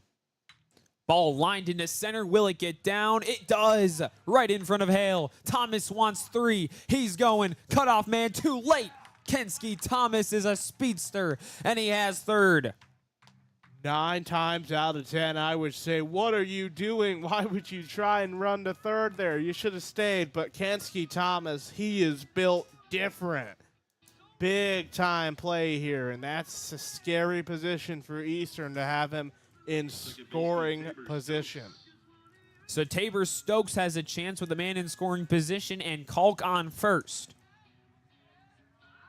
Flew out his last time up to the right fielder. So 2 on at the corners and 2 away. Rutherford, first offering is outside. Stokes only comes into this game with 2 hits. So if he can try and get a hit or even get a run of some kind on RBI, that would definitely boost his stats. Swing and a miss for pitch 2, and it's 1-1. On deck, Kendrick Syracuse walked his last time up. So no ABs yet today, and he stole a base. So if they can keep this rally going, another dangerous base runner only in the on-deck circle. And then after him, it's the top of the order with Braden Hebner. The 1-1. Fouled straight back. It's 1-2. Again, Ball State yet to score since inning number 1. EMU got one last inning after the or before they took out Keegan Johnson. 1-2, 2 away. Cole Richardson gets the sign, checks on first. Sets. Thomas deked him going home, and he fires. There goes the runner at first. No, he dekes him, and he swings and misses. Cal Rutherford pumped as he leaves the field. Cardinals leave two stranded. And we'll see you on the other side. This is Ball State Baseball on SportsLink Digital Radio, presented by Victory Honda of Muncie. Behind every strong hip and knee. Behind every strong shoulder. Good catch. Behind every strong team is our highly skilled team of experts in orthopedics. IU Health is the official healthcare and sports medicine provider of Ball State Athletics, and we're here to keep you moving. From acute injuries to chronic pain and conditions, go where the athletes go. Walk-in appointments for new injuries are available Monday through Friday from 7:30 a.m. to 4 p.m. And you can always schedule a same-day or next-day appointment and wait from the comfort of your home. Visit iuhealth.org/MuncieOrtho to learn more. Looking for flawless awards, trophies, plaques, medals, or engraved keepsakes right here in Muncie? Head to Awards Plus, your hometown expert for over 25 years. Located at 301 West Main Street, they're the area's leading trophy shop, serving the Muncie and surrounding area. Awards Plus delivers top quality with attention to detail and fast, reliable service. Open Monday through Friday, 9 to 4. Stop by or call 765-282-3511. Awards Plus, where the achievements take center stage. A proud partner of Ball State Athletics.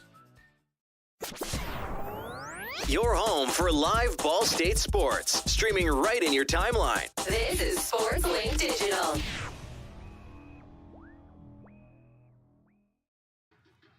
The main storyline today from Shebeck is 6 runners left on base for Ball State. Make that Eastern Michigan has 6. Ball State only 4, and they're down by 2. And when we look at the 4 runners left on base, twice now Kensky Thomas has been the one left on base. He was in scoring position, and Tabor Stokes just ends up striking out there and preventing any opportunity from Ball State to try and increase this lead. And again, it just goes back to offense just needing to get some more hits. They started to play well late in the 4th, but it was too little too late. So Owen Quinn returns to the rubber in his second inning of work. Only had a third, and he hits Bruce Jellison on his first at-bat. The fastball got away from him. A second time taking the base today. His first one was 2 innings ago, and it was a walk. Oh, he hasn't needed a hit at all today. Walk and then immediately hit by pitch the next time. 0 for 1 in taking the base twice. Now it's Keegan Knupp, the third baseman, who has also been hit by a pitch and struck out in the third. The first offering from Quinn. Bunt shown. He bunts it right down the right field line, and it moves his runner along as Quinn makes the play to Gillis. So that'll send Jellison to second, but it really felt like Quinn almost hesitated before he was going to try and get that throw down to the first base line. That may be something that needs to be a little quicker in the future if you want to make sure to avoid giving any more opportunities to Eastern. So now Drew Jones is the batter. 0 for 1 in his last game played versus Michigan State, and he is 1 for 2 today. Flew out in the third. Two RBI single in the first. Again, those are 2 of the 3 runs for the Eagles.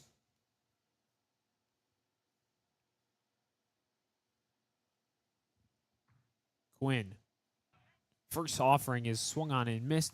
Was checking on Jellison there.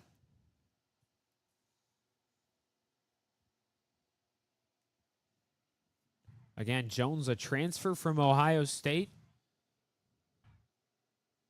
3 years ago. The 0-1. That one chopped foul back behind the pitcher and batter circle.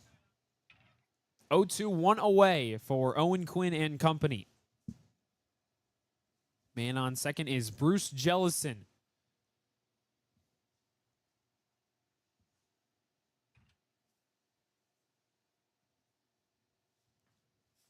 Wind continues to blow here at Shebeck Stadium.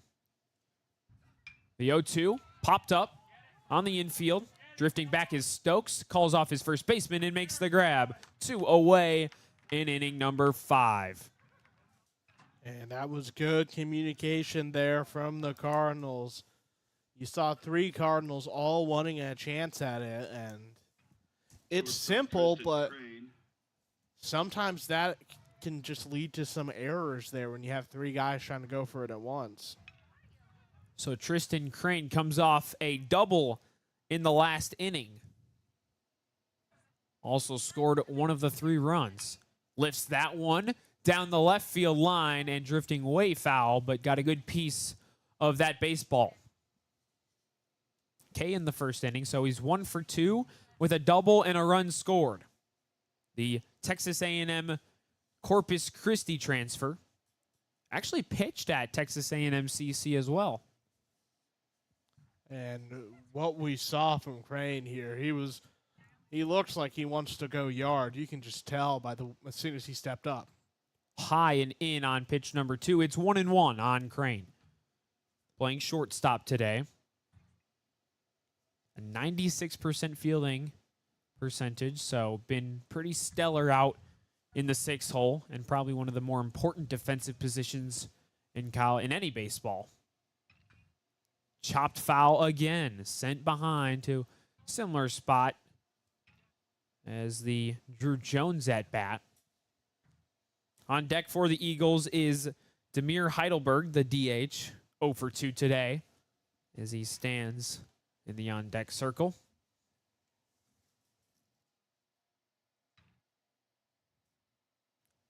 So the 1-1 offering about to be underway. Quinn working from the stretch. Swung on and missed. Drop third strike. He gets him. And Owen Quinn gets out of that one.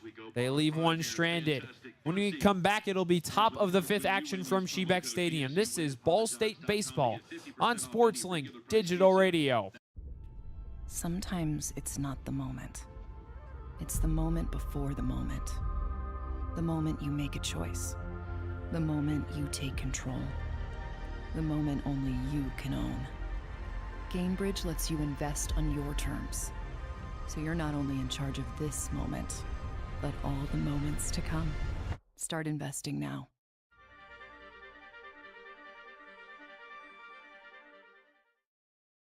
Victory Honda of Muncie. We're not just another car dealership, and here's why. We stand behind every car we sell and are dedicated to helping our customers save time and money. All our pre-owned cars undergo a rigorous 182-point inspection and come with a 90-day warranty to ensure that you're getting a Victory quality vehicle. Plus, you'll get 2 years of complimentary oil changes and tire rotations. We're part of a top 15 dealership group and have an enormous selection of vehicles with access to inventory at over 45 locations. You always get more for your trade and the best possible rates with us. We have an excellent relationship with hundreds of lenders. Our exclusive Car Doc maintenance and membership program will help you save hundreds of dollars in the process of maintaining your vehicle. Lastly, our state-of-the-art body shop and certified technicians perform high-quality repairs and paint work on most vehicle makes and models. Victory Honda of Muncie. We're not just another car dealership. Your home for live Ball State sports, streaming right in your timeline. This is SportsLink Digital. Bottom of the 5th action in MAC baseball from Shebeck Stadium, and Cal Rutherford is still on the mound for the Eastern Michigan Eagles. Going clean through 4 innings so far. He only has given up 3 hits and a run and 1 error to the Eastern rights. Bunt shown by Syracuse. Lays it down on the right field line, and it's not going to be in time. What a bunt from Kendrick Syracuse. Leads off the 5th with a hit. Just saw some hesitation there from Eastern, and that just made this really easy.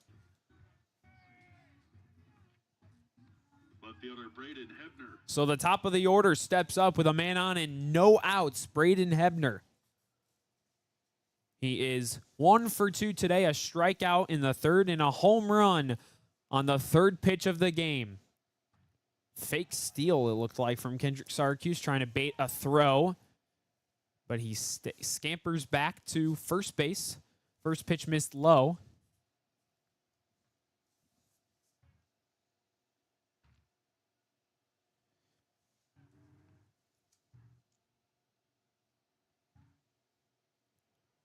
The 1-0, but they check on Syracuse at first.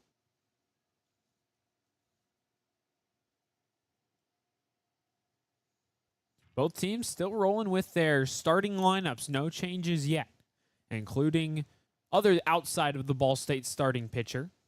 Sent home, strike one, and it's a 1-1 on Ball State's leadoff man. You know, as I sit here today and realize that we're, of course, at the top of the, well, rather now the bottom of the fifth, reminds me, it was 12-9 yesterday at this time yesterday. You chop those in like thirds almost. Inside on pitch 3, it's 2-1. Missed with the fastball. Rutherford came into today with a 1.23 ERA. It's still now only 1.59. He is doing all the favors for his ERA. He's really impressed me so far, as he's made this Ball State team look a lot different than that what one we usually smacked see. through the third baseman. It gets by. Error on Nupp. Syracuse to third, and Braden Hebner has his second hit of the day. How about that for the double, man? And that's a blink and you miss it. I mean, geez, that was quick. Look at that speed from the Cardinals. I wish we were on TV and we could have the replay there. So is that it for Cal Rutherford? Looks like no. They're going to roll with him with 2 ducks on the pond, and the center fielder, Gavin Bayless. 0 for 2 today, 2 groundouts.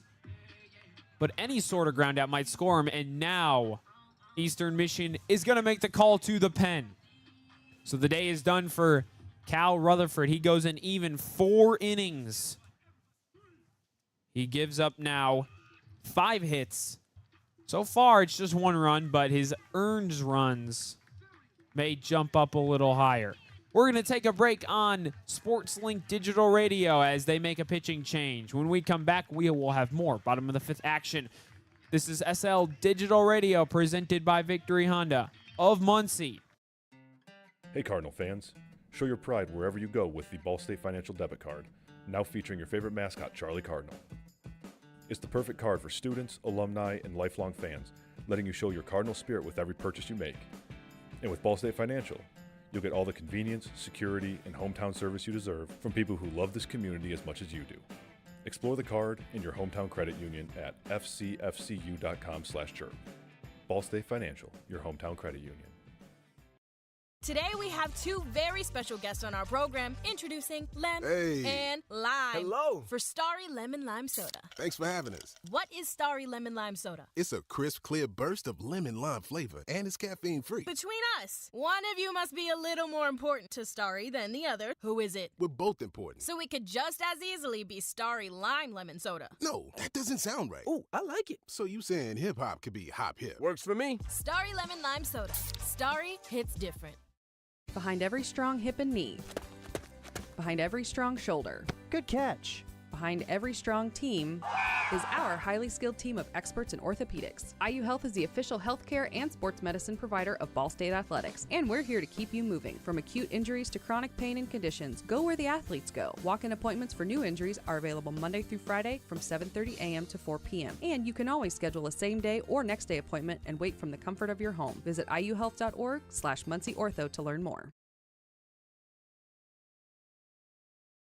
You're listening to SportsLink Digital, presented by Victory Honda of Muncie. Your home for live Ball State sports.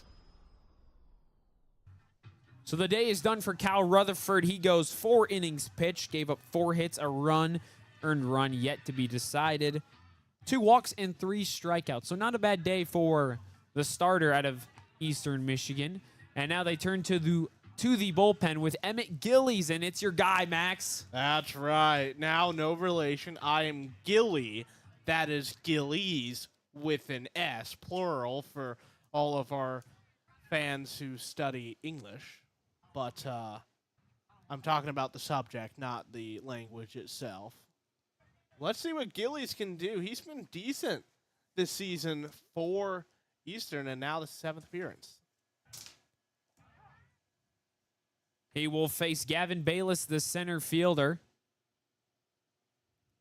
0 for 2 today, 2 ground outs. And the first pitch being an immediate strike has to give you confidence if you're a pitcher. That one, and it hits Bayless. Well, there goes the easy confidence there. So the bases are juiced for Jacob Gillis. Gillis has only given up 1 run and 5 hits this year, so this was also only his 2nd hit by pitch, so already uncharacteristic for the Columbus, Ohio senior. Yeah, and coming into today, Gillies only had a 1.35 ERA. So the bases loaded in a big spot for Ball State. First offering outside for Jacob Gillis. 3 guys on. They have 2 hits so far as the the dugout comes alive with noise and ruckus. Gillis takes another one outside. 2-0.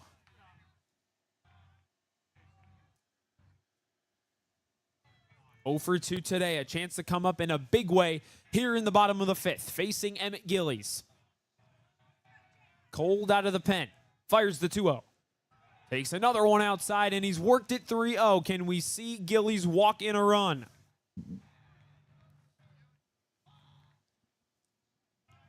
The Cardinals' only run of the day came from their first batter.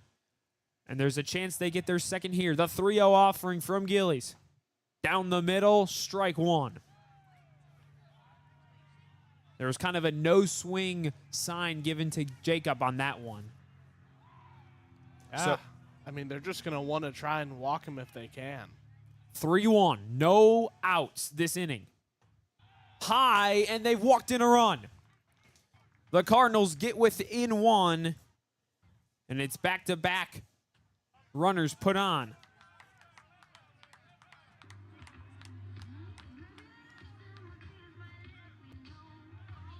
I'll give credit to Syracuse there, now being able to get 2nd run of the day and an immediate meeting of the minds at the mound. So an RBI for Jacob Gillis. That is his 14th of the season. And that's the day for Emmett Gillies.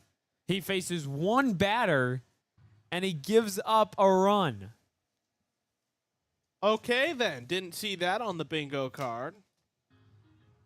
This inning is not over. I mean, he technically didn't even pitch any thirds of an inning. No. He got no outs.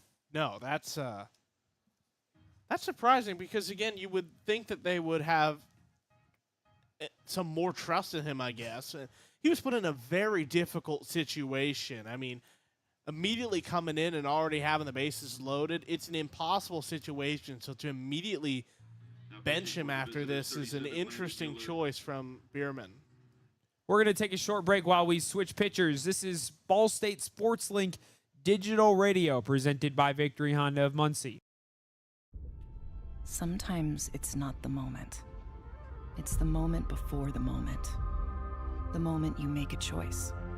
The moment you take control. The moment only you can own. GameBridge lets you invest on your terms. So you're not only in charge of this moment, but all the moments to come. Start investing now.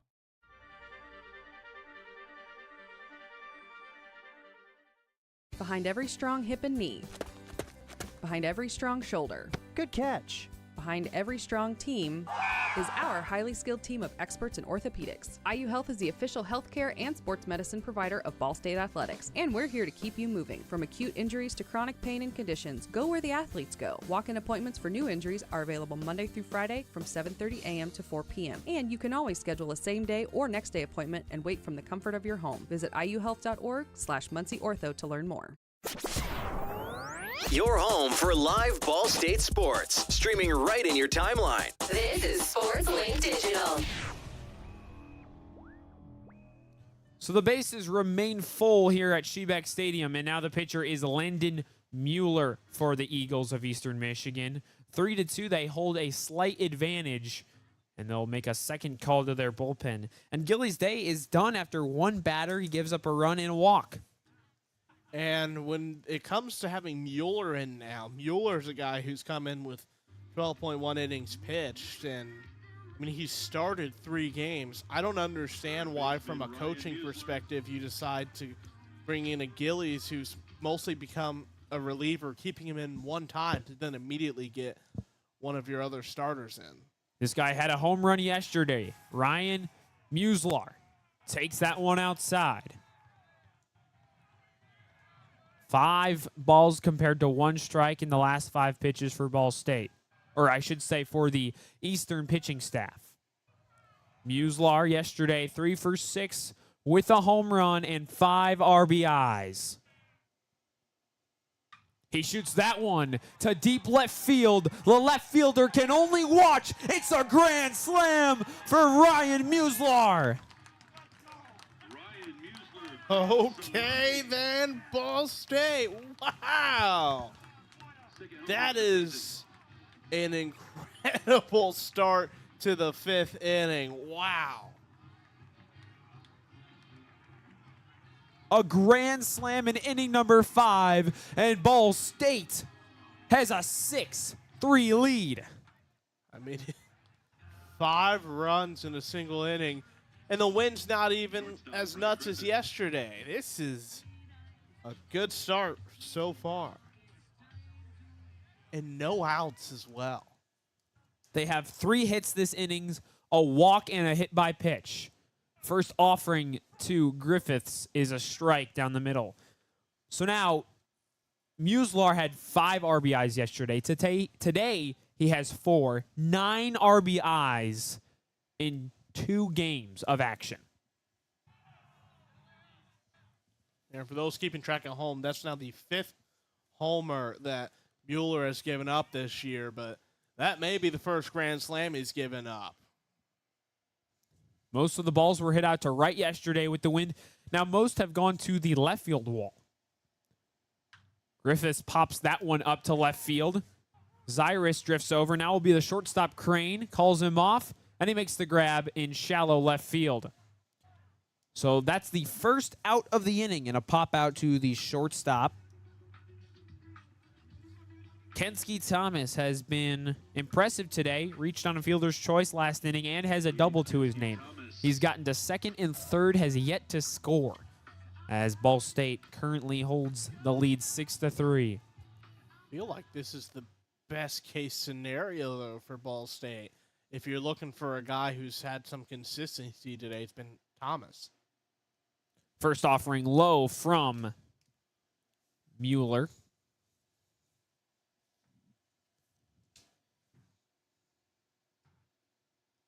So now 4 runs to his name on the mound. Swing and a miss from Thomas on the fastball.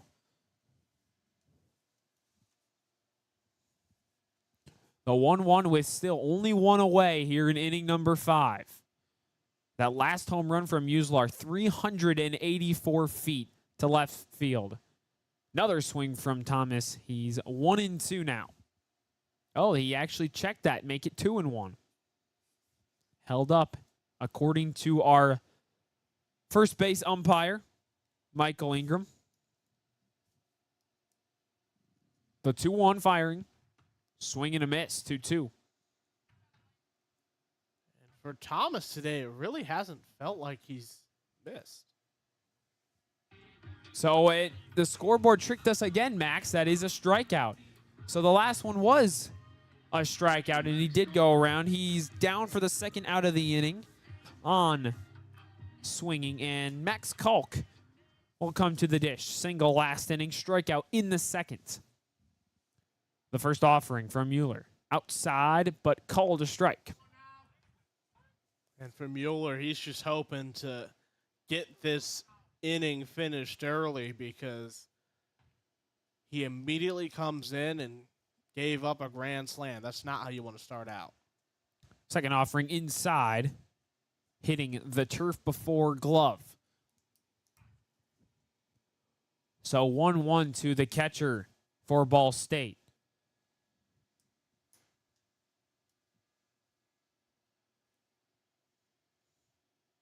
Swing and a miss from Klug. They've worked it 1-2.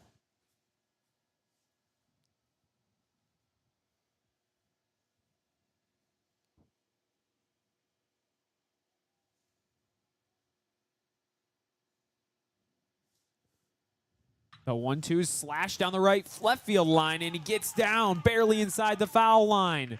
Klug rounds first, will stand up as second after it's fielded by Zyrus, and Max Klug has a 2-out double. It feels like Klug isn't usually known as a guy who's a top hitter, but he had a single earlier. Now he gets the double. He's been playing really well today. Halfway to the cycle for the catcher. That brings up Tabor Stokes, the second baseman.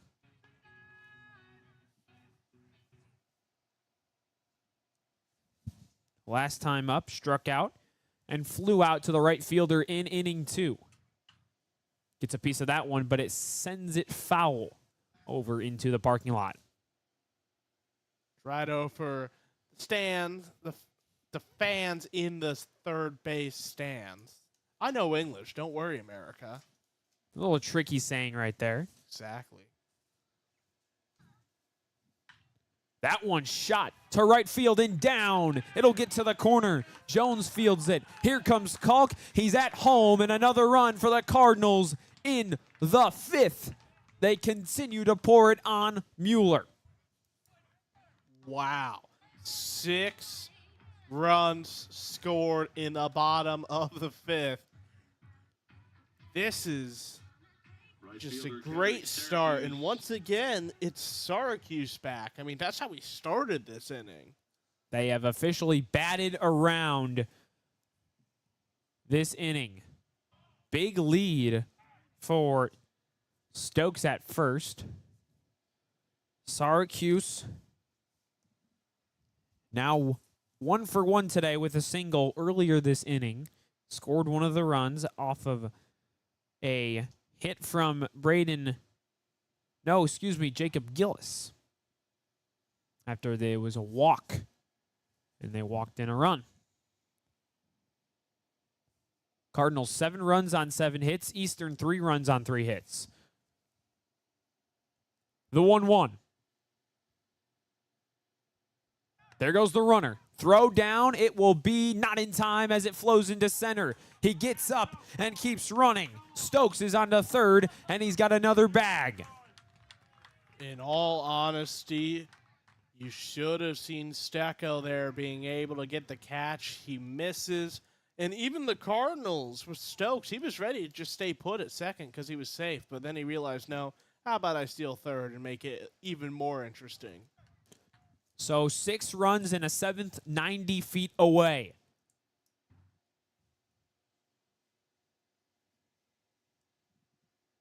Bunt shown, but he bunts it foul. It'll to be 2-2. If I'm not mistaken, that is how Syracuse got on in the very first at-bat.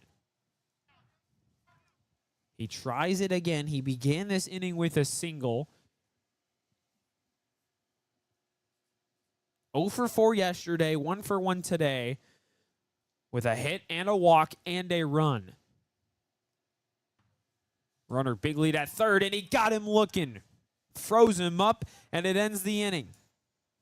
Syracuse down on strikes, but the Cardinals get 6, and they retake the lead. It's 7-3. You're listening to Ball State Baseball on SportsLink Digital Radio, presented by Victory Honda of Muncie.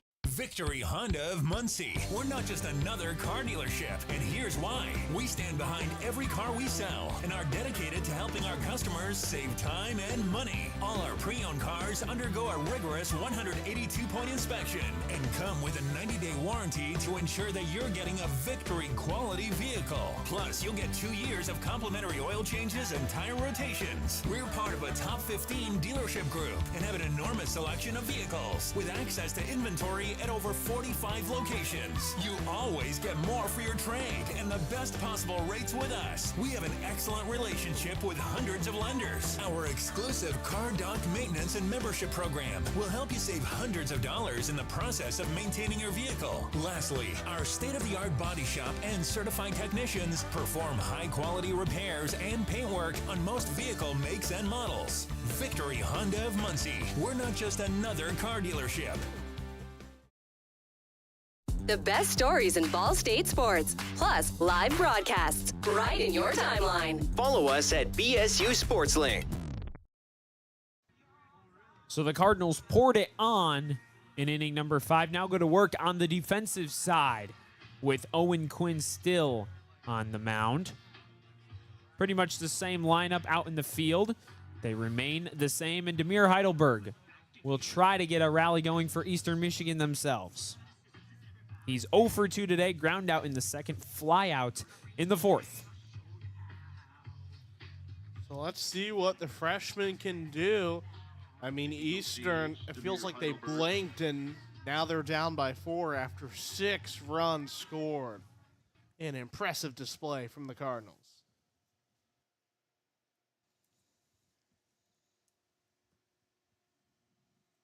The first pitch. Curveball, strike 1 on the breaking.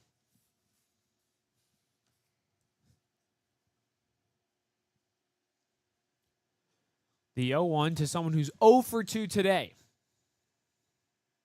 The pitch. Chopped foul, sent back toward the Ball State dugout. On deck, the center fielder, John Hale, who is technically 0 for 0 today. He's been hit by a pitch and walked. Has yet to record an at-bat. Hitting in the 9-hole.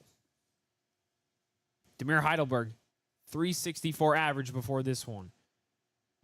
Takes that high, and it's 1-2. Would have been Quinn's second strikeout.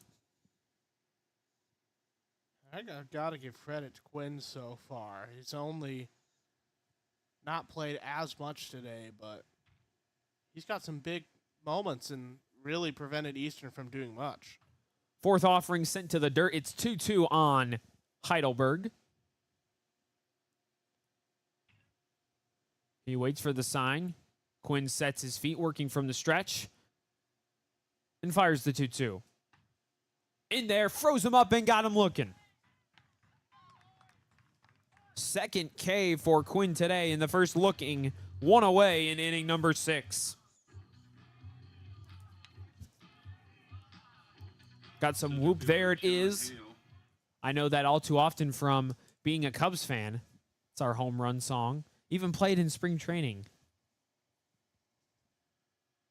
So John Hale with 1 away and 2 plate appearances, yet no at-bats, take strike 1. Max, sloppy defense today from Eastern. 3 errors in 6 innings played.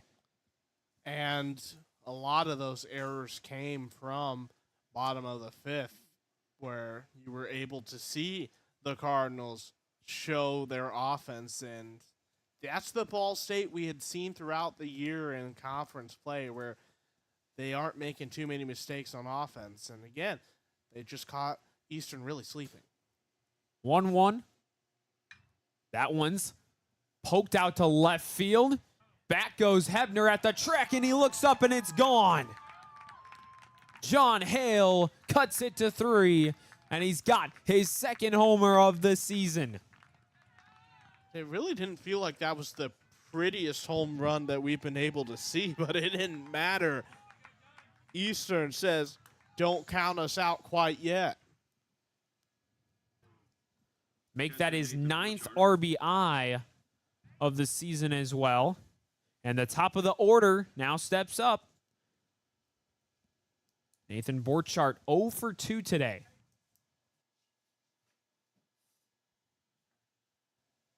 That one's hit very well out to center field. Back goes Bayless. He looks up, but he makes the grab on the warning track. What a hard hit ball, but what an even better grab from Gavin Bayless.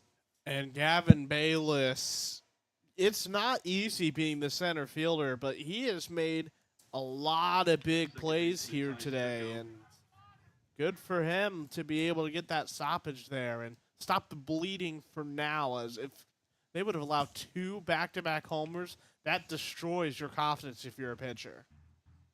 So Quinn remains on the mound with no action in the pen. Stecco hits the first one foul. Max, one of my favorite alternate names for the bullpen is an arm barn. I think that's the first for me. I don't think I've heard that before, but I think that works. That's a great nickname, actually. I think we should call it that from now on. An 0-1 offering to Ty Stecco, playing second. Holds off on the outside ball, and it's 1-1. Stecco's a guy who was player of the year in Class 6A in Pittsburgh his senior year. Father played baseball at Pitt. The athletic genes run in the family. The 1-1 from Quinn. Sharply hit to the third baseman. No, grabbed by Griffiths. Does he make the play? He does. All MAC play right there from Griffiths.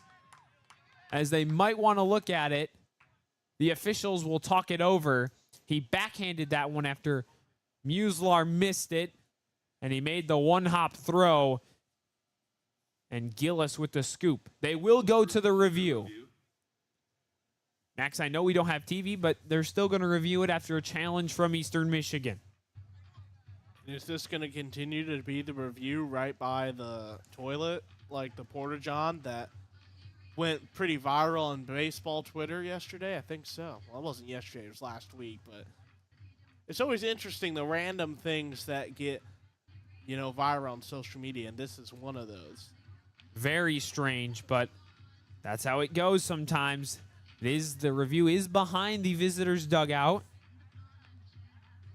From the naked eye, it looked like that was not going to be an out, because it really did feel like, Griffiths was just a bit too slow, because it looked like it was going to be Muslar, who, your third baseman, to try and end up getting the ground out to try and throw the third, but instead it goes Griffiths, so it would be a 6-3 put out if the call stands. It did look quite like a bang-bang play, if we're all being honest, as the infield continues to stay loose. Time will tell, though. Again, tie goes to the runner, so if it is that close, they will have to award it to the Eagles. Big challenge right here, though.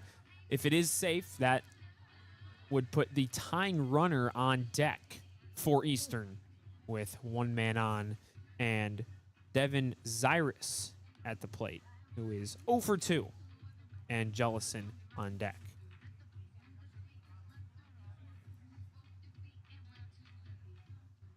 We await the call. Max, what does the Eastern offense need to do in these last few innings to get back in this game? Well, I think one thing they're going to need to do is they're just going to need to get some confidence back. I mean, that bottom of the 5th inning with 6 runs scored, that is a really difficult thing to have a team go through. But, I mean, we instantly saw the home run immediately from Hale, being the second at-bat of this 6th inning. So I think if they can just start to get more players on base, that starts to give confidence once again to some of your hitters. And then defensively, they've been doing a lot of things well. It's just truly Mueller had an off inning. And this is one of the longer reviews I've seen. Yes. It's interesting to kind of figure out how they're going to have to review this, because they really don't have that many angles, only because it's not the ESPN broadcast here. So I know they have plenty of cameras around the ballpark that they're using, but the question is how good will those looks be? And we have a decision coming soon. Call in the field. It stands as it was called. The runner is out. Eastern loses the challenge, and Ball State escapes with only 1 run scored. This is Ball State Baseball on SportsLink Digital Radio, presented by Victory Honda of Muncie. Victory Honda of Muncie. We're not just another car dealership, and here's why. We stand behind every car we sell and are dedicated to helping our customers save time and money. All our pre-owned cars undergo a rigorous 182-point inspection and come with a 90-day warranty to ensure that you're getting a Victory quality vehicle. Plus, you'll get 2 years of complimentary oil changes and tire rotations. We're part of a top 15 dealership group and have an enormous selection of vehicles with access to inventory at over 45 locations. You always get more for your trade and the best possible rates with us. We have an excellent relationship with hundreds of lenders. Our exclusive car dock maintenance and membership program will help you save hundreds of dollars in the process of maintaining your vehicle. Lastly, our state-of-the-art body shop and certified technicians perform high-quality repairs and paint work on most vehicle makes and models. Victory Honda of Muncie. We're not just another car dealership. Behind every strong hip and knee. Behind every strong shoulder. Good catch. Behind every strong team is our highly skilled team of experts in orthopedics. IU Health is the official healthcare and sports medicine provider of Ball State Athletics, and we're here to keep you moving. From acute injuries to chronic pain and conditions, go where the athletes go. Walk-in appointments for new injuries are available Monday through Friday from 7:30 a.m. to 4 p.m. And you can always schedule a same-day or next-day appointment and wait from the comfort of your home. Visit iuhealth.org/MuncieOrtho to learn more. From trivia night at Brothers and tater tots at Roots. Never miss a Ball State game with SportsLink Digital. Landon Mueller back on the mound for a second inning of work. Ball State leads 7-4 in the bottom of the 6th. Leading off is their leadoff man, Braden Hubner, number 12. Got a double last inning, eventually scored a run off of the grand slam from Ryan Muslar. For the Cardinals left fielder, Braden Hebner. Hebner 2 for 3 today. Has a homer in his first at-bat, a double last. He's also halfway to the cycle. He did strike out in the 3rd, facing Kyle Rutherford. But now he faces Landon Mueller, takes strike 1. And that last inning was nuts for the Cardinals because they went through the entire batting order. That's just how impactful the offense really was. Second offering low. 1-1 to the leadoff man for Ball State with a 3-run advantage.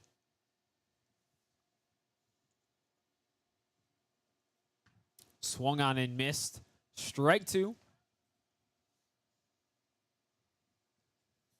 Interesting to see who comes from the pen for Ball State after this. Will it still be Quinn? Will it be somebody else? Time will only tell. Some action in the EMU bullpen. Not much, though, as the 4th offering misses low and outside.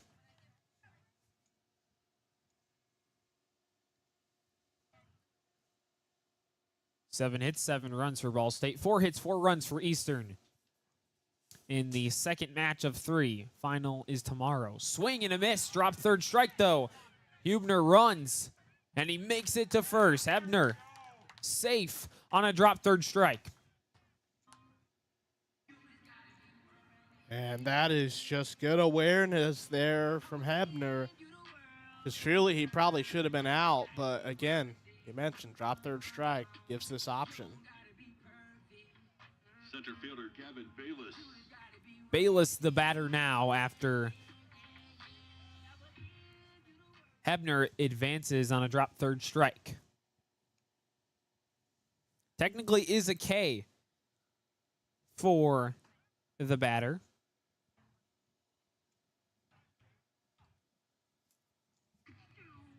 He steals second out of nowhere on strike one.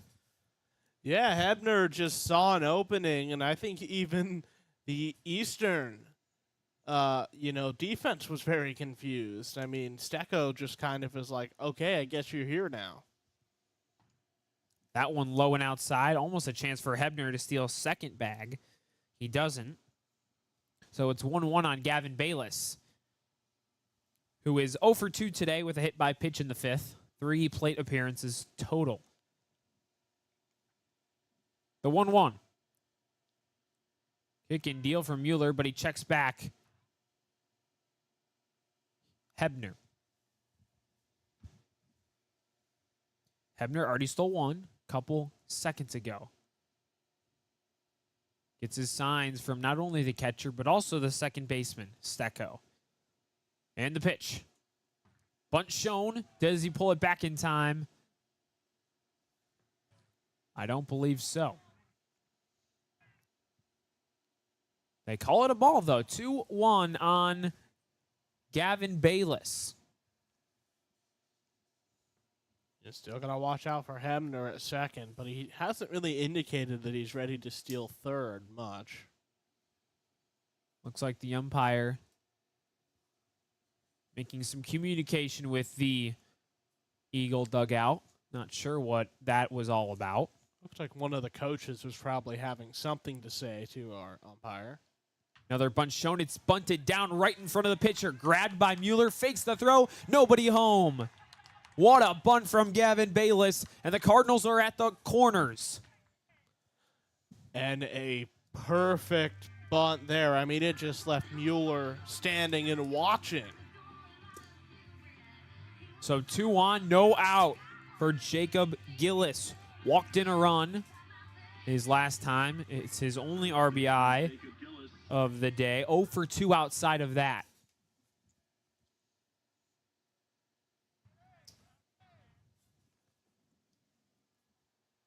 Gillis playing first today. Lifts the ball into right field, playable for Jones. He runs in on it. Makes the grab, but he drops it. It goes right off his glove. Gillis into second. 2 runners score. Make that 1 runner as Bayless was delayed at first, thinking there would be an out. But Hebner scores, and the Cardinals add another. It's 8-3. This has just been a weird 6th inning for Eastern. It looked like there should have been the strikeout immediately for Hebner. Now he scores. It looked like, in all honesty, Jones should have had the catch. He drops it and gets a runner. Another bunt shown this time by Muslar. Has the grand slam last inning. So Gillis reaches on an error from Drew Jones. Didn't play yesterday. Now Muslar will get a talking to from Rich Maloney. So they're at first and second with none away, and a costly fielding error from Drew Jones. 1 strike on Muslar. He's 1 for 2 today with a walk in the 5th.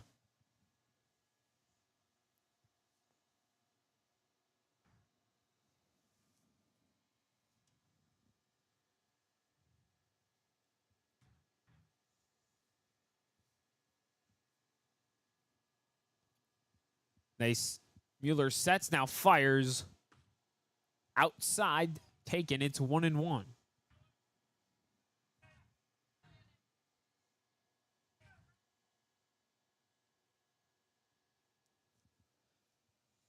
So 3 runs scored for Hebner now as they take off, but they'll have to head back. That was Bayless taking off.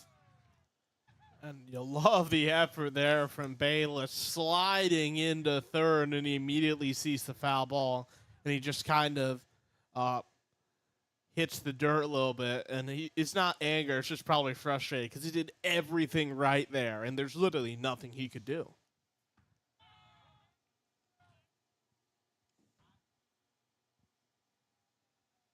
So we'll get the ball there.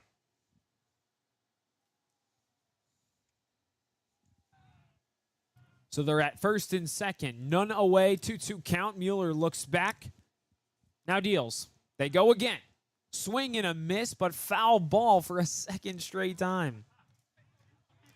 Starting to hear some of the Muncie faithful laughing, not at Bayless, but just the fact that, again, he's doing everything right, and literally there's nothing he can do to control these fouls.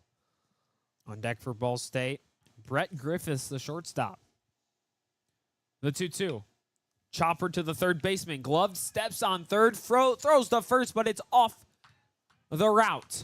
So they get the lead runner in a disappointing end for Bayless.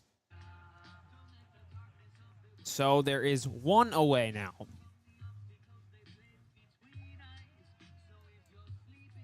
Shortstop Brett Griffiths. Fielder's choice reaching for Muslar. With a one away, and Griffiths, who is 0 for 3 today.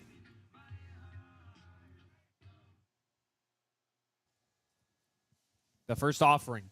Low and in the dirt, but the runners stay put. And after Griffiths went 3 for 4 yesterday, the fact that he's 0 for 3 today is probably surprising. Especially how pretty good the offense has played today. The 1-0 is fouled backwards off the end of the bat for Griffiths.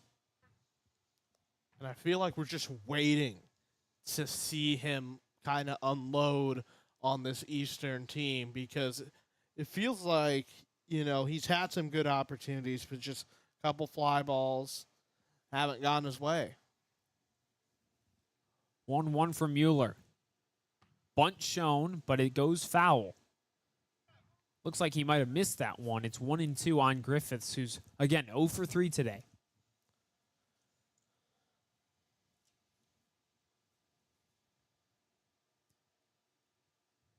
Mueller with 2 men on. Sets and deals.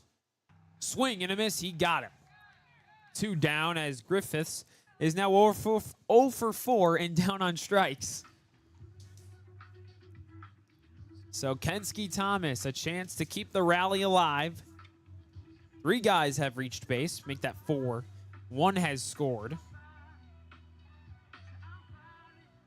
Bayless down on the fielder's choice for out number 1. That's why there's only 2 on the base path still. The first offering to Thomas. High and a little outside. Ball 1. And it feels like Thomas, up until the 5th inning, had done pretty much everything correct before he ended up getting the K his last time out. Action in the EMU bullpen as Thomas lifts one deep to right field, but it's going to be playable for Jones, and he gets redemption on the baseball. He makes the grab and ends the inning, but the Cardinals steal one. It's 8-4, Ball State on top. We'll be back with more Ball State baseball on SportsLink Digital Radio, presented by Victory Honda of Muncie. Today we have 2 very special guests on our program, introducing Lem and Lime. Hello. For Starry Lemon Lime Soda. Thanks for having us. What is Starry Lemon Lime Soda? It's a crisp, clear burst of lemon lime flavor, and it's caffeine-free. Between us, one of you must be a little more important to Starry than the other. Who is it? We're both important. So it could just as easily be Starry Lime Lemon Soda. No, that doesn't sound right. Oh, I like it. So you saying hip-hop could be hop-hip? Works for me. Starry Lemon Lime Soda. Starry hits different. Behind every strong hip and knee. Behind every strong shoulder. Good catch. Behind every strong team is our highly skilled team of experts in orthopedics. IU Health is the official healthcare and sports medicine provider of Ball State Athletics, and we're here to keep you moving. From acute injuries to chronic pain and conditions, go where the athletes go. Walk-in appointments for new injuries are available Monday through Friday from 7:30 a.m. to 4 p.m. And you can always schedule a same-day or next-day appointment and wait from the comfort of your home. Visit iuhealth.org/MuncieOrtho to learn more. Your home for live Ball State sports, streaming right in your timeline. This is SportsLink Digital. So Owen Quinn will continue action from Shebeck Stadium. It's 8-4 Cardinals lead.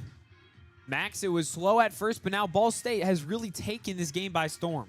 And I think it's been a couple of reasons. I mean, defensively, when we look at Owen Quinn, he's only thrown 28 pitches through the first 2 1/3 innings. Keegan Johnson, he had 3 2/3 innings, 81 total pitches. It was a lot of work for him just defensively. And then offensively, again, we've seen Cardinals on base a lot more as of late, and that's truly how they've been able to get this lead.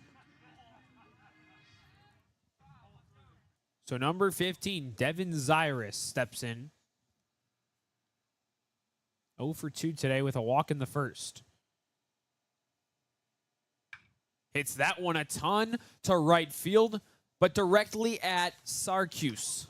He lines out to the right fielder, and it's 1 down on 1 pitch. And another reason why the Cardinals have been playing much better, it's because of defensive plays like that. First baseman Bruce Jellison. Bruce Jellison at the dish. 0 for 1 with a hit by pitch 2 innings ago and a walk in the third. Lined out to the right fielder who just made a catch in inning number 1. So Quinn fires high and in, but called strike.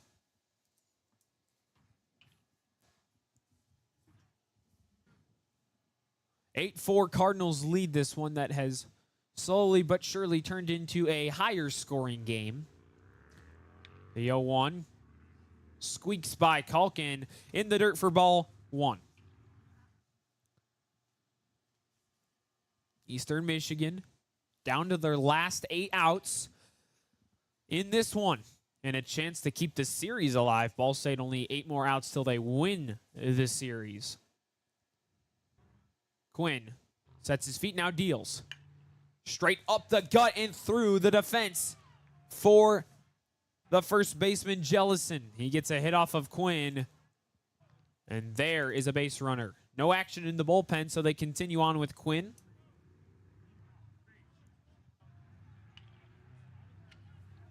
And that was the sweet spot right there for Jellison. I mean, he gets it right between short and second and gets the easy base hit.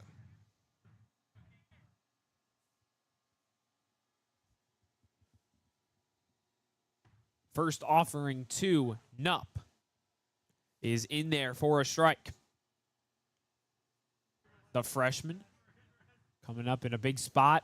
Yesterday, he was 1 for 5. Today, not so much. He's 0 for 3 with 0 for 2 with a strikeout, a ground out, and a hit by pitch. And you mentioned that he's a freshman. I want to make sure that we focus on that because he's played in nearly every single game as a true freshman. And it shows that Eastern Michigan has a bright future. Ground ball to the shortstop. Grabbed by Griffiths. Flip to Stokes and over to first. There it is. A 6-4-3 double play for Ball State. And the Cardinals get through it with the double play. They end the inning clean.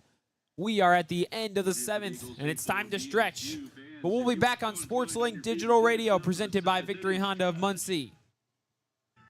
Victory Honda of Muncie. We're not just another car dealership, and here's why. We stand behind every car we sell and are dedicated to helping our customers save time and money. All our pre-owned cars undergo a rigorous 182-point inspection and come with a 90-day warranty to ensure that you're getting a Victory quality vehicle. Plus, you'll get 2 years of complimentary oil changes and tire rotations. We're part of a top 15 dealership group and have an enormous selection of vehicles with access to inventory at over 45 locations. You always get more for your trade and the best possible rates with us. We have an excellent relationship with hundreds of lenders. Our exclusive Car Doc maintenance and membership program will help you save hundreds of dollars in the process of maintaining your vehicle. Lastly, our state-of-the-art body shop and certified technicians perform high-quality repairs and paint work on most vehicle makes and models. Victory Honda of Muncie. We're not just another car dealership.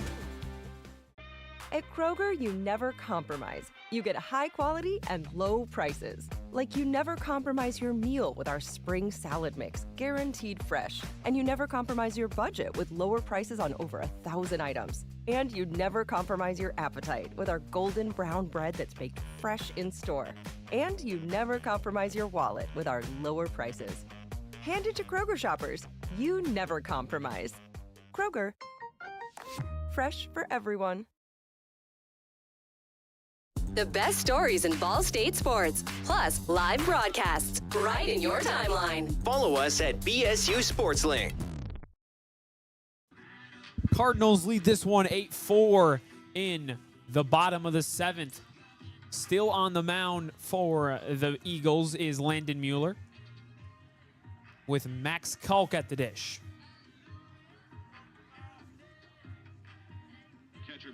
Wind continues to blow out to right field.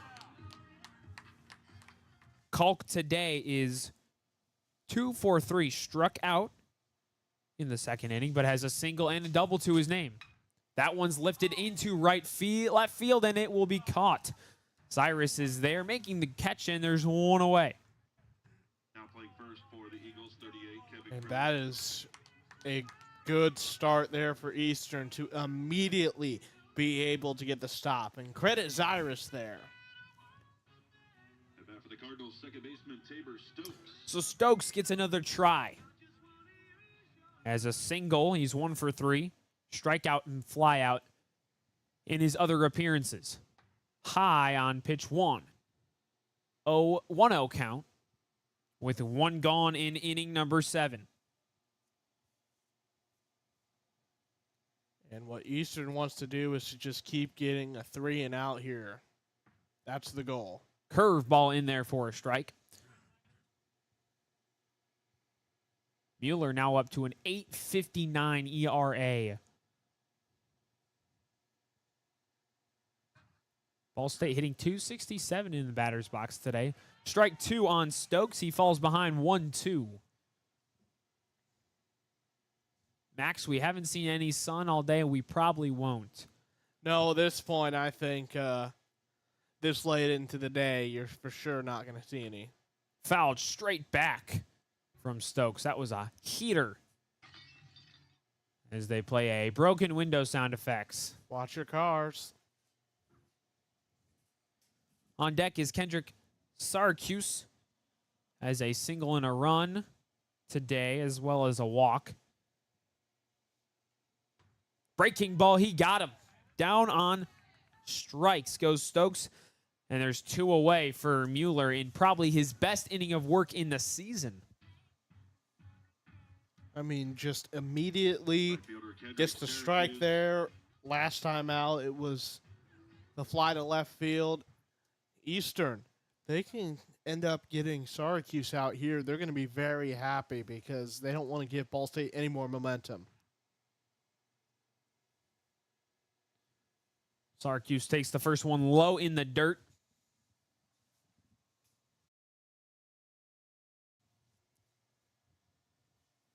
(1-0). Mueller sets from the stretch and delivers pitch 2. High, and a good eye from Syracuse. We said this a little bit earlier, but a pretty good crowd on hand, although they are bundled up. But for a Ball State baseball game that real feels 38, they come out to support. Syracuse shows bunt, pulls it back, but takes strike 1.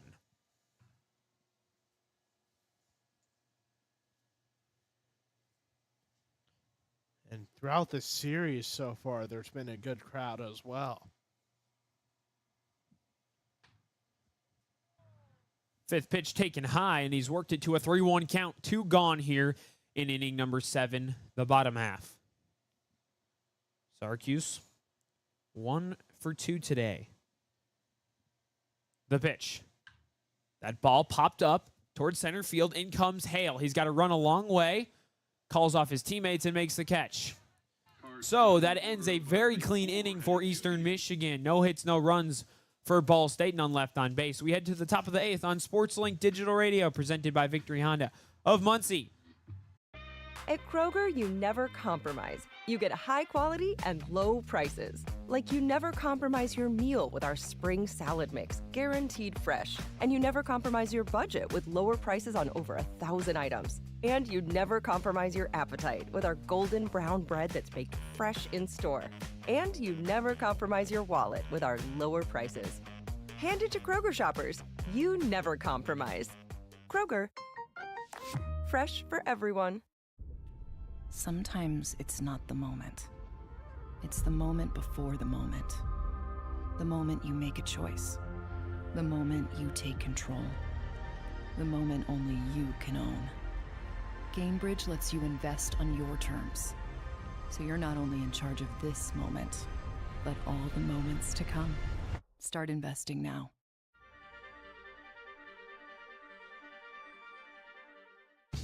SportsLink is the official production partner of Ball State Athletics. All the chirp you can handle. So the story of this series has been the Cardinals bullpen, and that continues today. Yesterday it was John Chambers. Today it's Owen Quinn in relief. Only 2 runs, and he's worked 3 innings, having only given up 2 hits so far today. He stays out there. He will face the number 6 hitter, Drew Jones. We could have a pinch hitter, and it looks like we will. Number 25, Ben Schechterman, will be the batter. So a lineup change for Eastern Michigan. Drew Jones' day is done as he went 1 for 3 with a single and 2 RBIs in the first. And for Schechterman, he comes in here batting 190. Only 2 runs. Pitch hitting for Eastern Michigan, number 25, Ben Schechterman. Played yesterday. Went 2 for 4, had a home run, a walk, and 2 RBIs. So if they want to try and get something going here in inning number 8, it makes sense it would be Schechterman. The first offering from Quinn is swung on and missed. So hard he flung off his arm guard. Powerful swing from Schechterman. So Quinn, it's righty on lefty, advantage batter. The 0-1, fouled straight back. It's already 0-2. That's not how Schechterman wants to get in here. You know, he did end up starting yesterday, so it's not a surprise to see him. On deck, they continue with the normal rotation. Tristan Crane, 1 for 2 today with a double and a run a couple innings ago. Schechterman awaits the 0-2, outside and in the dirt. You know, something I noticed about Quinn, he kind of backs off the mound after every pitch. Might be a comfortable thing, might be a routine thing, but could also be a defensive thing. If the ball's hit at him, who knows? I think it's a mix of both. I think it's comfortability and defense. Got him swinging. Schechterman down on the breaking ball, and a good start against the pinch hitter. And Eastern, they're starting to run out of time. Still, we have obviously the 8th and 9th, but when you're down 4, you can't afford to give an easy strikeout like that. 3rd K for Quinn today, as at the dish is Crane. He swings and misses at that one. Another breaking ball from Quinn. 8-4 Cardinals lead in the top of the 8th. No runs for Eastern Michigan since the 6th. Ball State also in that same boat. Hard throw. Outside, it's 1-1 on the number 8 hitter. 7 hitter. Eastern, a loss today. They are still winless in the MAC. Ball State looking for win number 4. Pitch number 3 in there for a strike. It's 1-2. Quinn trying to make quick work of this Eastern bottom half.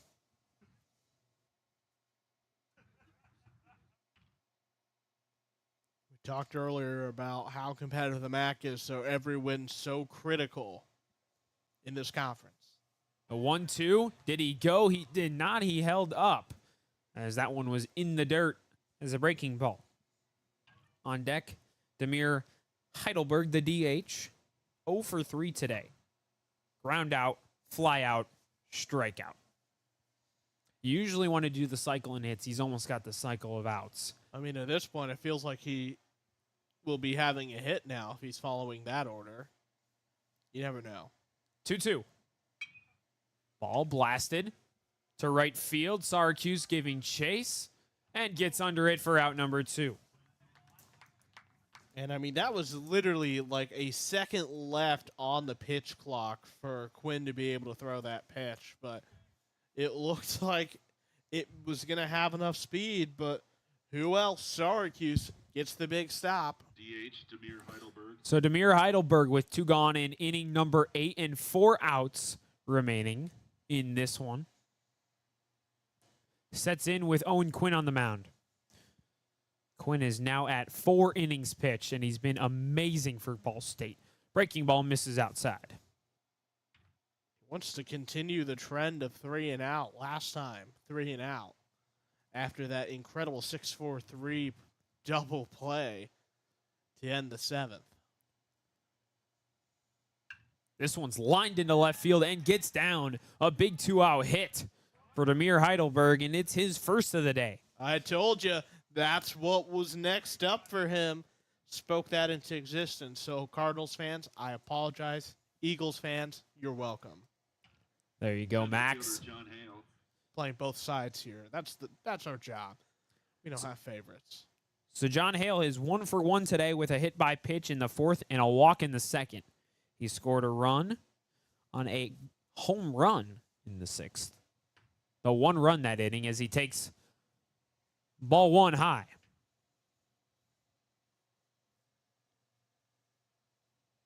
Looks like a Cardinal coach signaling to their team, letting them know he went deep last time around. The 1-0 from Quinn. Checks his glove, now looks home. Checks back and not in time to get Heidelberg at first.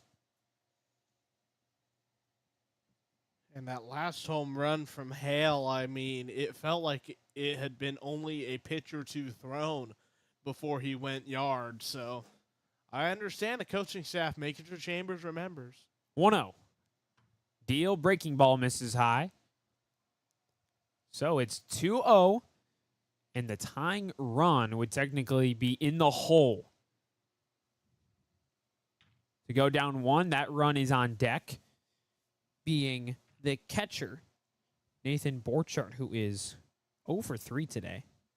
Did walk in the 1st. The 2-0 is ripped into left and through the gap. Base hit for John Hale, gets by the shortstop, and 2 on, 2 out for Eastern Michigan. This is what Eastern needed to do. They could not afford another 3 and out, and you're starting to see more consistency from the Eagles. Catcher Nathan Borchardt. So Borchardt in a big spot as the leadoff man for Eastern. Again, 0 for 3 today. A walk in the 1st. A walk would do them wonders right now. But again, already 2 gone as there's movement in the Ball State bullpen. Fouled back on pitch 1. Can Quinn escape the jam he's created himself?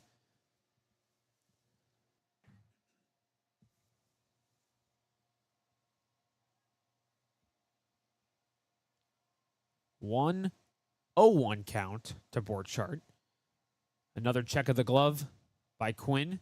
Looks back at second base and now deals.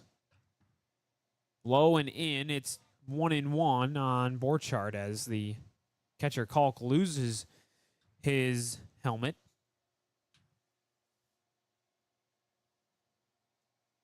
Heidelberg at first. And Heidelberg at second, Hale at first. And Borchardt at the dish. He takes the breaking ball in the zone, strike 2. 1-2 on Borchardt. Big pitch here for Owen Quinn and the Ball State Cardinals. 1-2, 2 gone. 2 on, and a chance to get out of an 8th inning jam. Takes the sign, nod is yes. Sets his feet, but time called by the catcher Max Kalk. Looks like they'll have a mound meeting with just them 2. Could be to throw off the runner or the batter. I think here it's definitely going to be trying to throw off the batter. Ball State and Owen Quinn, they just want this to be done. So I think Kalk has an idea of what it will take to end this inning. So now the question is, can that be executed? Slight breeze at Shebeck Stadium. The 1-2 count, 2 gone. Quinn looks for the sign, nods his head yes. Again sets his feet with 2 men on. Back they go for the pickoff, but it's not in time on Heidelberg. I like the idea there. It's clear that Heidelberg has some speed, and he needs to definitely be accounted for. Griffiths ran back to cover on that one. Now he sets back to his normal position. The ball's chopped to the second baseman. He comes over and gloves it, flips it to second, but not in time. Here comes the runner home, and they get him. Griffiths sends it to Klug, and they're out of the inning without a run being scored. Risky play does not pay off, and the Cardinals just need 3 outs to win this one. When we come back, we'll have bottom of the 8th action from Shebeck Stadium. This is Ball State Baseball on SportsLink Digital Radio, presented by Victory Honda of Muncie. Hey Cardinal fans, show your pride wherever you go with the Ball State Financial Debit Card, now featuring your favorite mascot, Charlie Cardinal. It's the perfect card for students, alumni, and lifelong fans, letting you show your Cardinal spirit with every purchase you make. And with Ball State Financial, you'll get all the convenience, security, and hometown service you deserve from people who love this community as much as you do. Explore the card in your hometown credit union at fcfcu.com/chirp. Ball State Financial, your hometown credit union. Behind every strong hip and knee. Behind every strong shoulder. Good catch. Behind every strong team is our highly skilled team of experts in orthopedics. IU Health is the official healthcare and sports medicine provider of Ball State Athletics, and we're here to keep you moving. From acute injuries to chronic pain and conditions, go where the athletes go. Walk-in appointments for new injuries are available Monday through Friday from 7:30 a.m. to 4 p.m. And you can always schedule a same-day or next-day appointment and wait from the comfort of your home. Visit iuhealth.org/MuncieOrtho to learn more.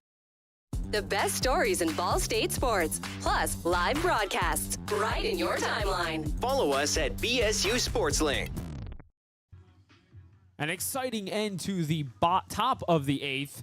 Gets the Cardinals out of a jam and sends Landon Mueller back out to the mound. It's bottom 8 action. Cardinals lead 8-4 here at Shebeck Stadium. They're 3 outs away from taking this one home, but they still have to bat in the top half of the 8th. And for Mueller, his goal is simple. Get in, get out. The Eagles cannot afford to allow any more offense from Ball State. So Hebner struck out but reached base on a drop third strike last time. Makes him 2 for 4 with a strikeout also in the third. Had a home run in his leadoff appearance. Takes ball 1 outside from Mueller.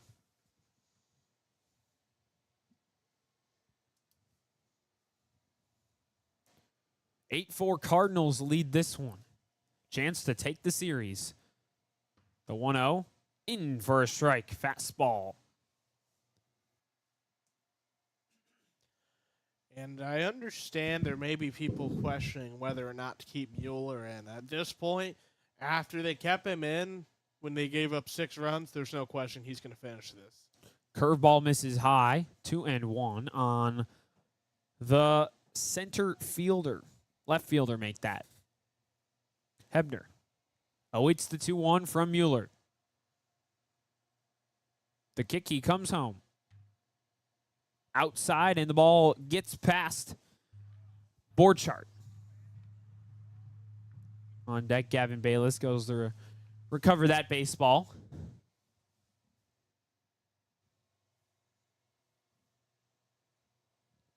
Now they await. And Hebner waits. Swing and a miss. He got him. Strike number 2 on Hebner. It's a 3-2 count. Full. Mueller got the sign. Waits, now sets. The 3-2 comes home. Swing and a miss, but it's another drop third. Catcher picks it up, and Borchardt sends it to first. Jellison and him make a good duo, and there is another strikeout for Mueller. That was a good job there from Eastern to be able to catch, that runner. I mean, honestly, he probably should have made it in Hebner to first, but catcher says not so fast. Now Gavin Bayless shows bunt, but takes a strike on the outside corner. Bayless 1 for 3 today. Hit by pitch in the 5th. Scored a run in the 5th. Part of that crazy 5th Ball State had. Second pitch in for a strike. He's down 0-2 against Landon Mueller.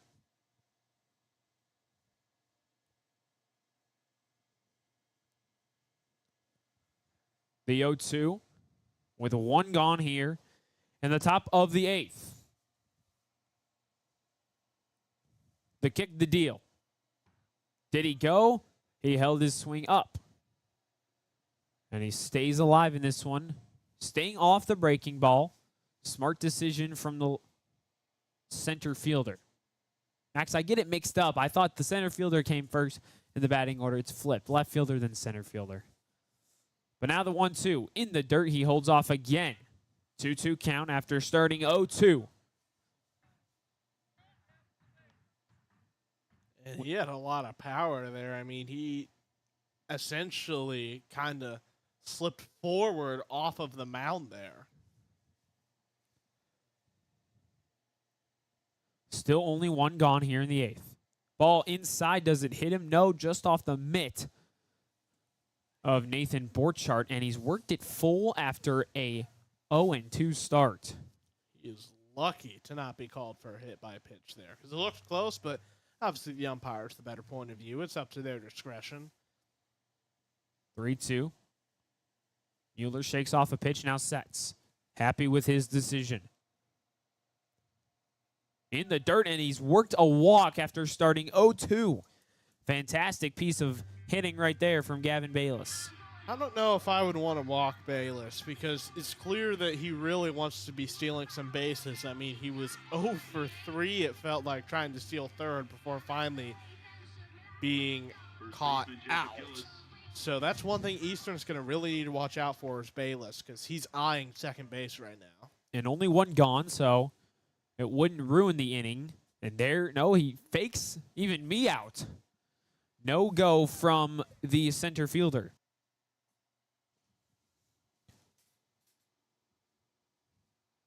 Gillis took ball 1 high. The 1-0. Mueller stretch and deals. Check swing doesn't go. 2-0.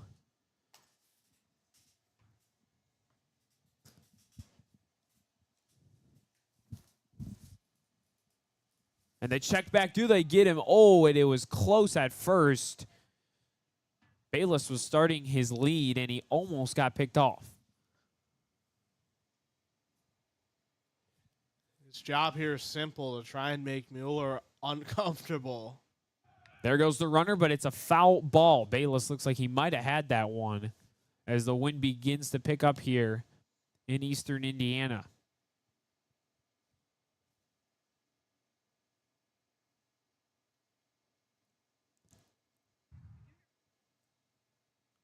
Since the 2 in the first, the Eastern offense has pretty much gone cold.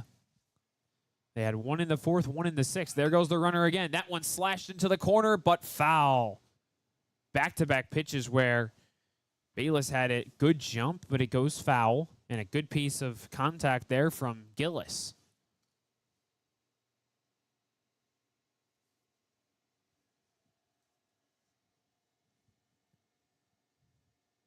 So 1 gone here in the bottom of the 8th. 2-2 count on Bayless. Make that Gillis. There goes the runner again. It gets by the catcher. He's got second. Was another ball.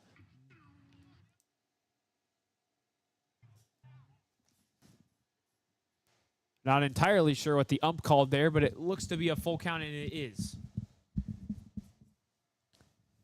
3-2.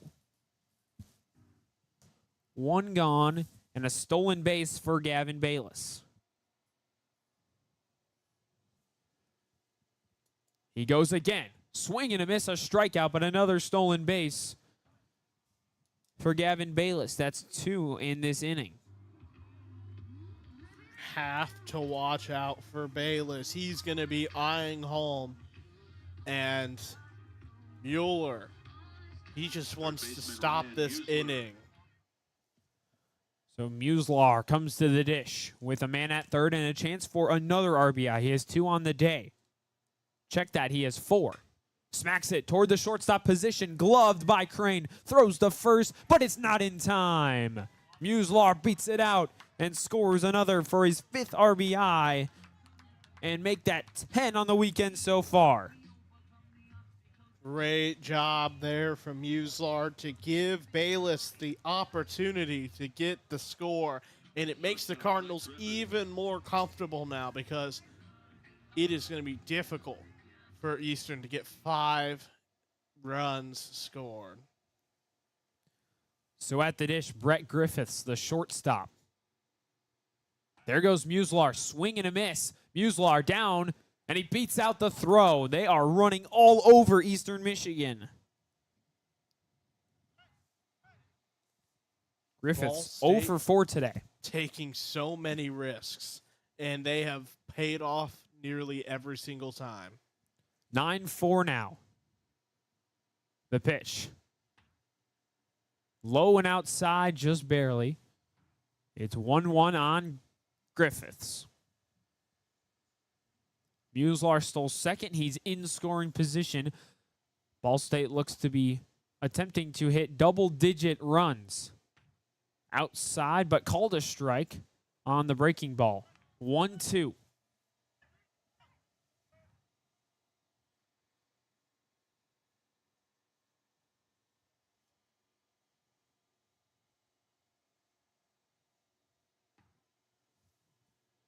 They check on the first baseman. No, he held off. Kensky Thomas on deck. Not the day he's wanted, but he's reached twice, once on a fielder's choice, once on a double. Muslar at second, the 2-2. Inside, he's worked it full. We've been waiting to see the Brett Griffiths show. Griffiths did great yesterday. 3 for 4, 2 runs. Today, 0 for. Griffiths awaits his full count deal. Low and outside in the dirt. He's forced a walk. And another man aboard for Ball State.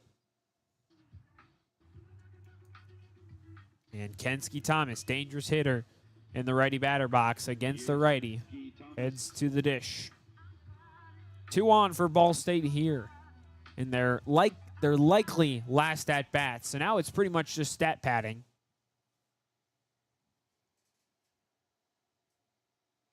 Mueller waits as time is called, and here comes a pitcher. Make that a coach. And if this is the end of Mueller's day, that would be surprising to have waited until right now to do so. I think there's no pitch change from now. I think it's just simply meeting at the mound and being like, hey, end this as soon as possible, because Kensky Thomas, he's been known to hit some homers. He did twice yesterday, and you still got a couple of Cardinals who are looking to be just adding even more to this score. On deck is Max Kalk. Lined out an inning ago. And Tabor Stokes is in the hole. Kensky Thomas awaits his first pitch. Again, yesterday, 6 RBIs. Today, he has a double, and that's pretty much it. Everything else has been out of his control, meaning a fielder's choice, or not good for his BA. He smacks that one to the shortstop, Crane. Glove mishandles it for a second, but he makes the throw to first. They avoid colliding at first base, and a good get from Jellison ends the inning. They leave 2 stranded. This is Ball State Baseball on SportsLink Digital Radio, presented by Victory Honda of Muncie. Victory Honda of Muncie. We're not just another car dealership, and here's why. We stand behind every car we sell and are dedicated to helping our customers save time and money. All our pre-owned cars undergo a rigorous 182-point inspection and come with a 90-day warranty to ensure that you're getting a Victory quality vehicle. Plus, you'll get 2 years of complimentary oil changes and tire rotations. We're part of a top 15 dealership group and have an enormous selection of vehicles with access to inventory at over 45 locations. You always get more for your trade and the best possible rates with us. We have an excellent relationship with hundreds of lenders. Our exclusive Car Doc maintenance and membership program will help you save hundreds of dollars in the process of maintaining your vehicle. Lastly, our state-of-the-art body shop and certified technicians perform high-quality repairs and paintwork on most vehicle makes and models. Victory Honda of Muncie. We're not just another car dealership. Hey Cardinal fans, show your pride wherever you go with the Ball State Financial Debit Card, now featuring your favorite mascot, Charlie Cardinal. It's the perfect card for students, alumni, and lifelong fans, letting you show your Cardinal spirit with every purchase you make. And with Ball State Financial, you'll get all the convenience, security, and hometown service you deserve from people who love this community as much as you do. Explore the card in your hometown credit union at fcfcu.com/chirp. Ball State Financial, your hometown credit union. You're listening to SportsLink Digital, presented by Victory Honda of Muncie. Your home for live Ball State sports. Top of the ninth finds second baseman Ty Stecco as the leadoff man. And down 5 runs. Needing 5 runs with only 3 outs to go. Owen Quinn goes for the end of this one. Came in the 4th inning with 2 outs. Trying to go 5 1/3. The pitch, the first one line softly to the shortstop. Griffiths throws the first, makes the play, 1 pitch, 1 out. The 6-3 duo gets it done and retires Ty Stecco. Finishes his day 1 for 5. Devin Zyrus now. Scored a run in the first inning, but since then 0 for 3. And he walked in the first, so 0 for 3 total today. To watch that right field line. He's gone there twice today. First pitch in there on the breaking ball for a strike. A win today puts Ball State at 4-1 in MAC play. A loss would drop Eastern to 0-5.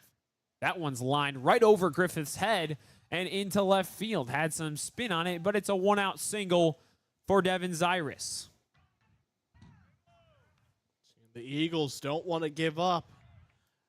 It's difficult to come out of a hole that they have here, in this case 5 runs, but I mean, they scored 6 yesterday. You just never know what to expect. First baseman Kevin Krill. So Max, get this, Miami is undefeated in MAC play, about to go down a lot to Bowling Green, down 0-6 as the first pitch swung on and missed by Kevin Krill, who is pinch hitting for the first baseman, Bruce Jellison.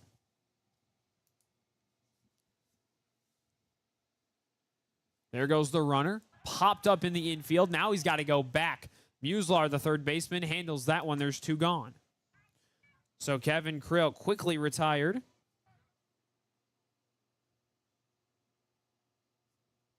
And there's 2 gone, and Ball State's 1 out away.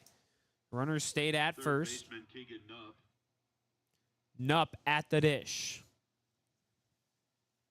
Nupp has struggled here today, so he has a chance to keep it alive. Quinn misses on the outside corner. But yeah, going back to the MAC, Miami down a lot to Bowling Green. 6-0. Not easy. That one's lifted into right field, and this could do it. In comes Syracuse to end the ball game. Ball State, second straight win versus Eastern Michigan. The final 9-4 over the Eagles from Ypsilanti. And it was a good performance by the Cardinals. Shout out, of course, to the Cardinals pitcher and Owen Quinn. 5.1 innings. Only giving up a single run, 6 hits, 3 Ks. And he really didn't have to do much work. I mean, he only threw under 60 pitches. Meanwhile, Johnson, who was in for 3.2 innings, threw 81. It really was once Owen Quinn came in, Ball State's defense started playing a lot better, making a lot of big stops. And then offensively, man, one heck of a 5th inning where they had that grand slam that really wrote the fate of Eastern Michigan. So Eastern Michigan falls to 0-5 in MAC play. Ball State 4-1. Owen Quinn finishes the day 5 1/3 innings pitched, 6 hits, only 1 run and earned run. Doesn't walk a single batter, and he strikes out 3 while doing it. Well, Max, if you had to pick a player of the game, I think we have 2 choices on the offensive side. It's either Ryan Muslar with the grand slam or Owen Quinn coming in for a struggling Keegan Johnson. Who are you going to pick? I'm going to choose Owen Quinn, and like I had mentioned earlier, yes, that grand slam by Muslar was very good, but all the momentum, it shifted as soon as you kept Quinn in, and he wasn't making any mistakes. He was getting smart plays, and he was making everyone's lives a lot easier on defense because there were a lot of 3-and-outs, or, you know, it would only end up seeing 4 players at a time instead of at certain times where it felt like most of the lineup was having chances to be out on offense. So the final again, Ball State 9, Eastern Michigan 4. Ball State improves above 500 to 9-8 overall. Eastern Michigan now 4-15 and 0-5 in MAC play. Tomorrow we have more coverage of this series for the series finale. Rowan Elbert has color. Max, you have play-by-play tomorrow as the tandem will kick it off. First pitch at 1. They will likely be alive around the same time, 12:50, 12:55, anywhere between that time. We will say so long from Muncie, where, again, your final score is Ball State 9, Eastern Michigan 4. Ball State baseball with the victory today. Thank you for listening, and be sure to catch more Sports Link Digital Radio presented by Victory Honda of Muncie tomorrow with the first pitch at 1 p.m. This has been a production of Sports Link Digital Radio.